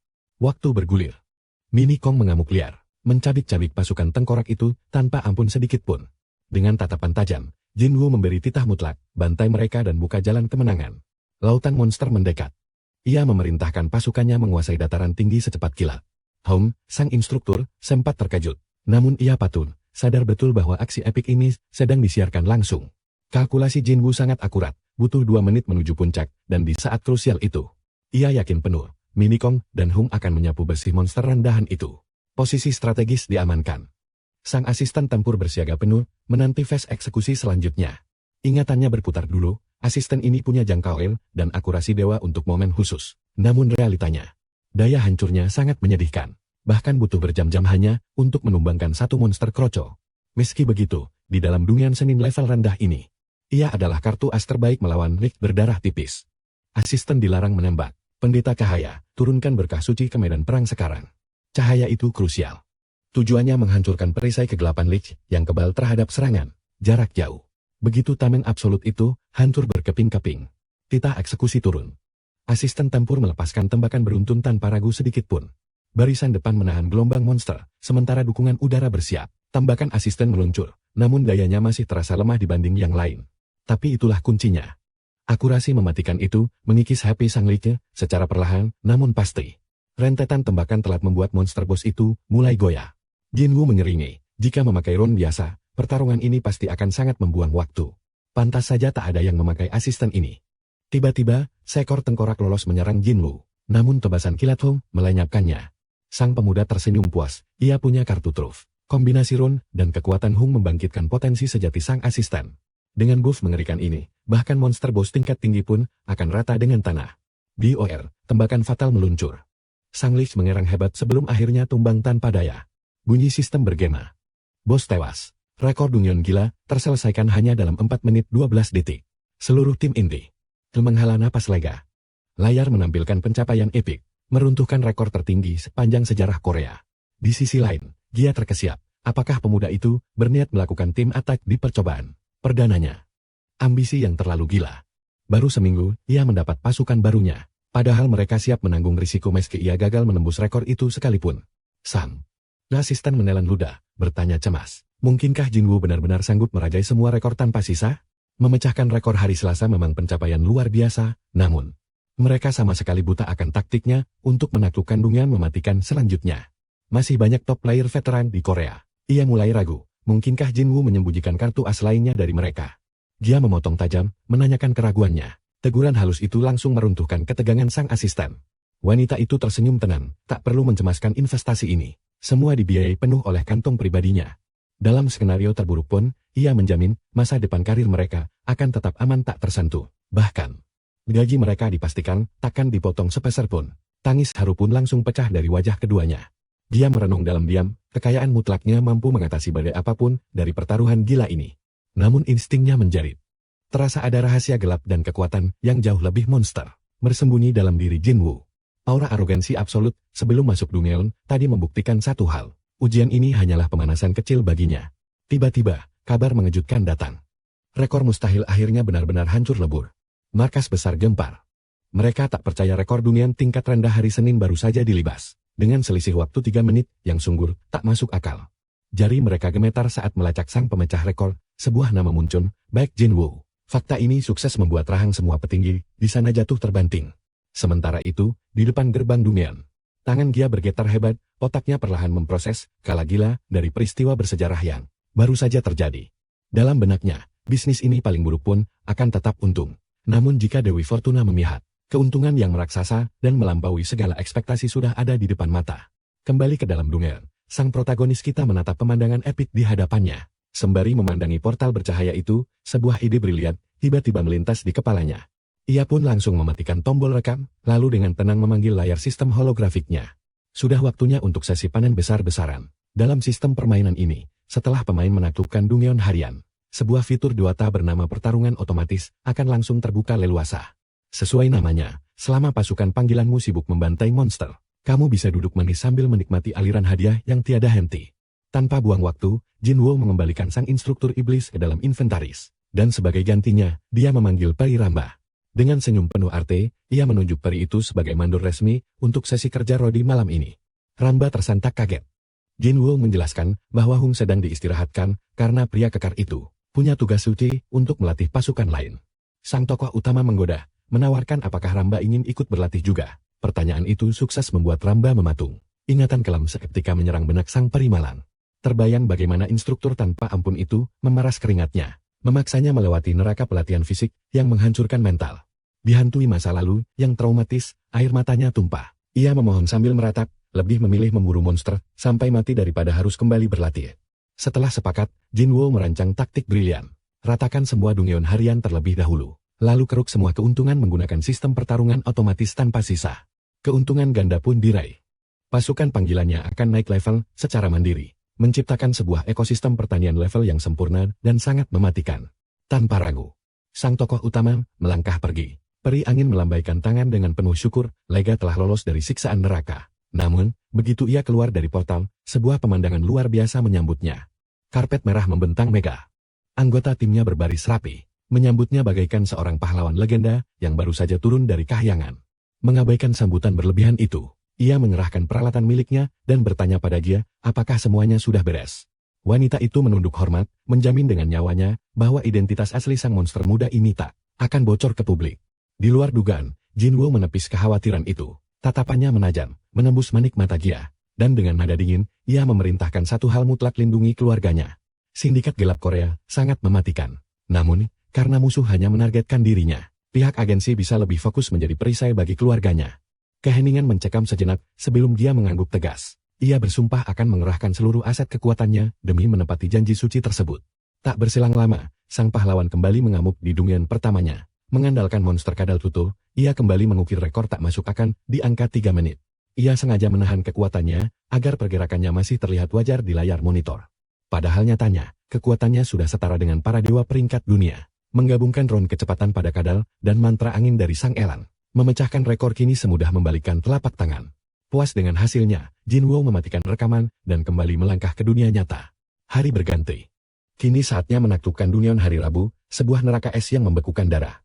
Tempat terkutuk ini terkenal akan aura debuff yang membuat siapapun merangkak selambat siput. Tubuhnya mulai menggigil hebat layaknya manusia yang sedang sakau parah. Tanpa ragu, dia memanggil seluruh pasukannya. Kucing es, elang angin, golem titanium yang kokoh, peri bertandu, dan sang naga penyihir ledakan. Seluruh pasukannya serentak memancarkan aura anti dingin. Suhu mematikan itu akhirnya berhasil dinetralkan. Jinwoo memicingkan mata ke arah medan pertempuran. Pasukan gorila salju raksasa sedang mengamuk dan menerjang lurus ke arah mereka. Perintah mutlak dijatuhkan. Golem titanium maju dan memancarkan perisai absolut. Di saat bersamaan, elang angin menghembuskan badai kecepatan ke seluruh tim. Bagaikan menaiki kendaraan taktis raksasa. Seluruh tim menunggangi sang golem dan melesat membelah lautan salju. Guncangan brutal membuat sang tokoh utama nyaris muntah darah. Hujan bola salju mematikan dari gorila menghantam keras. Tapi si golem menangkisnya seolah itu sekadar gumpalan kapas. Tak cukup sampai di situ. Raksasa logam itu melompat ringan menantang hukum gravitasi, lalu memanjat tebing es yang curam dengan ganas. Sang master lalu memberi isyarat mematikan kepada gadis naga penyihir untuk bersiap. Energi sihir mulai terkumpul di tangannya. Begitu mereka melewati tebing pelindung, layar peringatan sistem berkedip merah. Sang bos Dungeon telah menanti. Bos gorila raksasa itu merong hingga membelah langit. Namun Jinwoo tak gentar sedikit pun, ia justru meneriakkan komando mob pada peri bertanduk. Sang peri melesat seperti peluru. Cahaya sihirnya meledak dan menghancurkan perisai pelindung sang bos berkeping-keping. Detik penentuan tiba. Jinwoo memberi sinyal, dan sang gadis penyihir melepaskan naga api purba yang menelan sang bos raksasa hidup-hidup. Api menyala terang. Sebuah pesan sistem muncul, mengukuhkan penaklukan mematikan ini dengan waktu penyelesaian kurang dari 5 menit.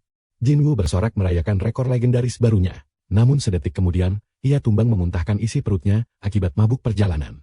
Sejak saat itu, tajuk utama meledak di mana-mana. Seorang pemuda tanpa peringkat sukses menghancurkan seluruh rekor nasional Korea. Publik akhirnya menyadari, sosok ini adalah penakluk Dongyeon Selasa. Dalam sekejap mata, popularitasnya meroket menembus langit. Namanya kini menjadi buah bibir di setiap sudut kota. Melihat rentetan berita itu, emosi sang direktur pusat pun mendidih. Sang sekretaris selalu berbisik, dia adalah pemuda yang sama persis dengan laporan anggota Dewan Park. Kesepakatan awalnya, pahlawan kita akan menjual informasi rahasia demi mendapatkan monster. Panggilan tingkat rendah. Sialnya, anggota Dewan Lim menantang keras dan menolak mencairkan dana sebelum mencuri informasi itu lebih dulu. Direktur memejamkan mata, sadar bahwa informasi pemuda itu 100% akurat. Menarik napas dalam, ia mencoba meyakinkan diri bahwa bantahan Lim ada benarnya. Namun di dunia politik yang kejam, hasil akhir adalah satu-satunya kebenaran sejati. Andai saja mereka mendukung Jinwoo sejak awal, pengaruh mereka pasti sudah tak tertandingi. Layaknya bos korporat licin, ia hanya bisa menggelang frustrasi. Ia menimpakan seluruh kesalahan pada Lim. Mengutuknya karena telah menutup paksa pintu emas menuju kesempatan seumur hidup. Sang direktur segera memerintahkan sekretaris utama untuk segera melacak Jinwoo. Pemuda itu ternyata bukanlah penipu murahan. Jadi mereka wajib merekrutnya kembali dengan cara apapun. Mari kita masuk ke sesi penjelasan dunia. Dongyeon Senin dan Rabu menjatuhkan Ron, sedangkan Dongyeon Selasa memberikan material penguat. Namun, Dongyeon Kamis menyimpan harta sesungguhnya, yaitu buku keahlian. Meski tidak memberikan kemampuan tingkat dewa, atau keahlian absolut yang tak bisa dibuka oleh sang instruktur latih. Buku itu tetaplah berharga. Karenanya, karakter utama kita tak perlu lagi menyapu bersih Dongyeon Minggu yang berhadiah sama namun memiliki tingkat kesulitan neraka. Itulah alasan mutlak mengapa seluruh pasukan panggilannya memilih rebahan santai setiap hari Minggu. Keunikan Dongyeon Kamis adalah, begitu kau melangkah masuk, kau akan langsung dilempar ke arena pertempuran bos mematikan. Di tempat terkutuk ini, pertahanan bos golem tanah jauh lebih alot dari perisai baja apapun. Taktik pemain biasa adalah memanggil pasukan serigala putih untuk menghancurkan lapis pertahanan sang bos. Namun itu bukan gaya petarung terkuat kita. Cukup jelas monster itu menggunakan kekuatan brutal dan tebasan daya hancur ekstrim. Jinwoo segera mematikan kameranya. Video pembantaian ini takkan laku, karena pemain lain mustahil memiliki monster panggilan kelas X untuk membakar sati golem tanah. Menyebarkan cara ini sama saja menyuruh semua orang memasang program curang demi menamatkan permainan. Pemuda kita pun memutuskan untuk membuat panduan normal, menyuruh publik melemahkan bos dengan serigala putih, lalu menghabisinya dengan serangan mematikan. Sambil melompat gagal ke atas golem titanium miliknya, ia ingat bahwa titik paling fatal sang bos terletak tepat di kepalanya. Karena itulah, ia menggunakan golem pribadinya demi menyamakan skala pertarungan raksasa ini. Saat pasukannya bersiaga, ia meneriakkan perintah mutlak untuk mengincar kepala. Taktik pamungkas yang pasti akan membuat dewa petir bangga. Dua raksasa beradu tinju penghancur. Sementara sang instruktur merapal teknik pedang kuno berusia 3000 tahun untuk menebas golem. Tanah menjadi serpihan debu. Di saat bersamaan, sang gadis penyihir naga melayang anggun di angkasa. Ia melepaskan mantra naga api terlarangnya, membakar sisa golem itu hingga menjadi abu. Sistem lalu mengumandangkan notifikasi emas. Dongyeon telah ditaklukkan hanya dalam waktu kurang dari 5 menit saja. Mengamati sang instruktur, pahlawan kita pun sadar. Kekuatan pasukannya sudah melampaui batas kewajaran. Wajar saja jika sistem sempat memblokir mereka. Namun, ia tak berniat mengeksploitasi sang instruktur terus-menerus. Dengan penyihir naga yang telah terlatih sempurna, pemuda kita mampu meratakan Dongyeon tingkat tertinggi dalam kedipan mata. Setelah menghitung kasar durasi masuk portal dan pertempuran, totalnya mungkin hanya memakan waktu 10 detik. Sambil melambaikan tangan pada instrukturnya, ia berseru keras bahwa masih ada cukup waktu untuk menjarah satu Dongyeon lagi. Saat kembali ke dunia nyata, dua pria berjas rapi langsung mengadang dan memastikan identitas Jinwoo. Dengan angkul, mereka menyodorkan kartu nama, menegaskan bahwa mereka adalah utusan langsung dari markas pusat. Pahlawan kita menerima kartu itu dengan tatapan malas. Ia mendecak pelan, mempertanyakan apa lagi yang diinginkan para birokrat itu darinya sekarang. Karakter figuran berambut hitam memaksakan senyum plastiknya. Ia mengklaim bahwa mereka telah meninjau ulang proposal yang diajukan Jinwoo sebelumnya. Ia menyebut kesepakatan itu masih bisa diatur. Namun sebelum mulut manisnya berbusa, Jinwoo mengangkat tangannya, memotong ucapan itu. Sambil tersenyum dingin, ia menyuruh mereka melupakan urusan tersebut selamanya. Penolakan telat dan mendadak itu seketika membuat wajah kedua utusan tersebut pucat pasi. Pemuda kita hanya tersenyum tipis. Ia teringat betapa tulus dan murah hatinya Nona Jia. Sangat kontras dengan sifat serakah markas pusat. Sang direktur hanyalah lintah penjilat. Jinwoo lalu menyatakan bahwa ia telah dikontrak secara eksklusif. Jika ingin bernegosiasi, mereka harus mengemis pada Nona Jia di agensi Guban. Tanpa buang waktu, ia berbalik dan pergi. Meninggalkan dua pion malang itu tenggelam dalam kebingungan absolut. Si rambut coklat menelan ludah, menebak bahwa wanita itu pastilah Nona Jia dari grup konglomerat Desong. Tapi si rambut hitam memutuskan mundur untuk menyelidiki fakta mengerikan ini. Di balik ekspresi kakunya, batinnya menjerit. Sadar bahwa mereka baru saja membuang tambang emas terbesar di abad ini. Di atas atap raksasa, pahlawan kita berdiri menatap takdirnya. Tempat ini sempurna, gumamnya. Faktanya, Dongyeon Jumat memiliki aturan main yang sama sekali berbeda dari Dongyeon biasa. Di sini, para monster panggilan bukanlah petarung utama. Sang summoner sendirilah yang harus berlari menembus rintangan mematikan. Karena itulah latihan ekstrem dimulai sekarang. Jinwoo memanggil Ski Wyvern, monster naga biru raksasa peliharaannya. Menatap dasar jurang, jantungnya berdebar kencang meski perisai telah aktif. Ski, kau siap beraksi? Teriaknya pada sang naga. Dengan satu lompatan mantap, mereka langsung melesat membelah awan. Awalnya dia menutup mata karena ngeri, tapi saat mengintip, rasa takutnya lenyap. Sensasi terbang ini ternyata luar biasa epik. Kepercayaan dirinya meledak. Lebih cepat lagi, perintahnya penuh semangat. Tak lama kemudian, ia mendarat di pulau misterius pesisir kota. Di sana, ia memanggil instruktur Platik dan Dragon Mage. Sang instruktur langsung memuji kecepatan gila Jinwoo. Namun, pahlawan kita hanya tersenyum, merendah bagai jagoan sejati. Dragon Mage ikut menimpali, mengenang betapa mengerikannya pengalaman pertama mereka saat menunggangi Wyvern di masa lalu. Jinwoo langsung teringat, mereka berdua adalah master penunggang Wyvern dan lumba-lumba. Mendengar pujian manis darinya, wajah Jinwoo merona tersipu. Sang instruktur mendadak murung melihat perlakuan pilih kasih yang terlalu nyata ini. Tatapan pahlawan kita beralih ke lautan luas. Sekarang, serunya, waktunya latihan ekstrem menunggang lumba-lumba.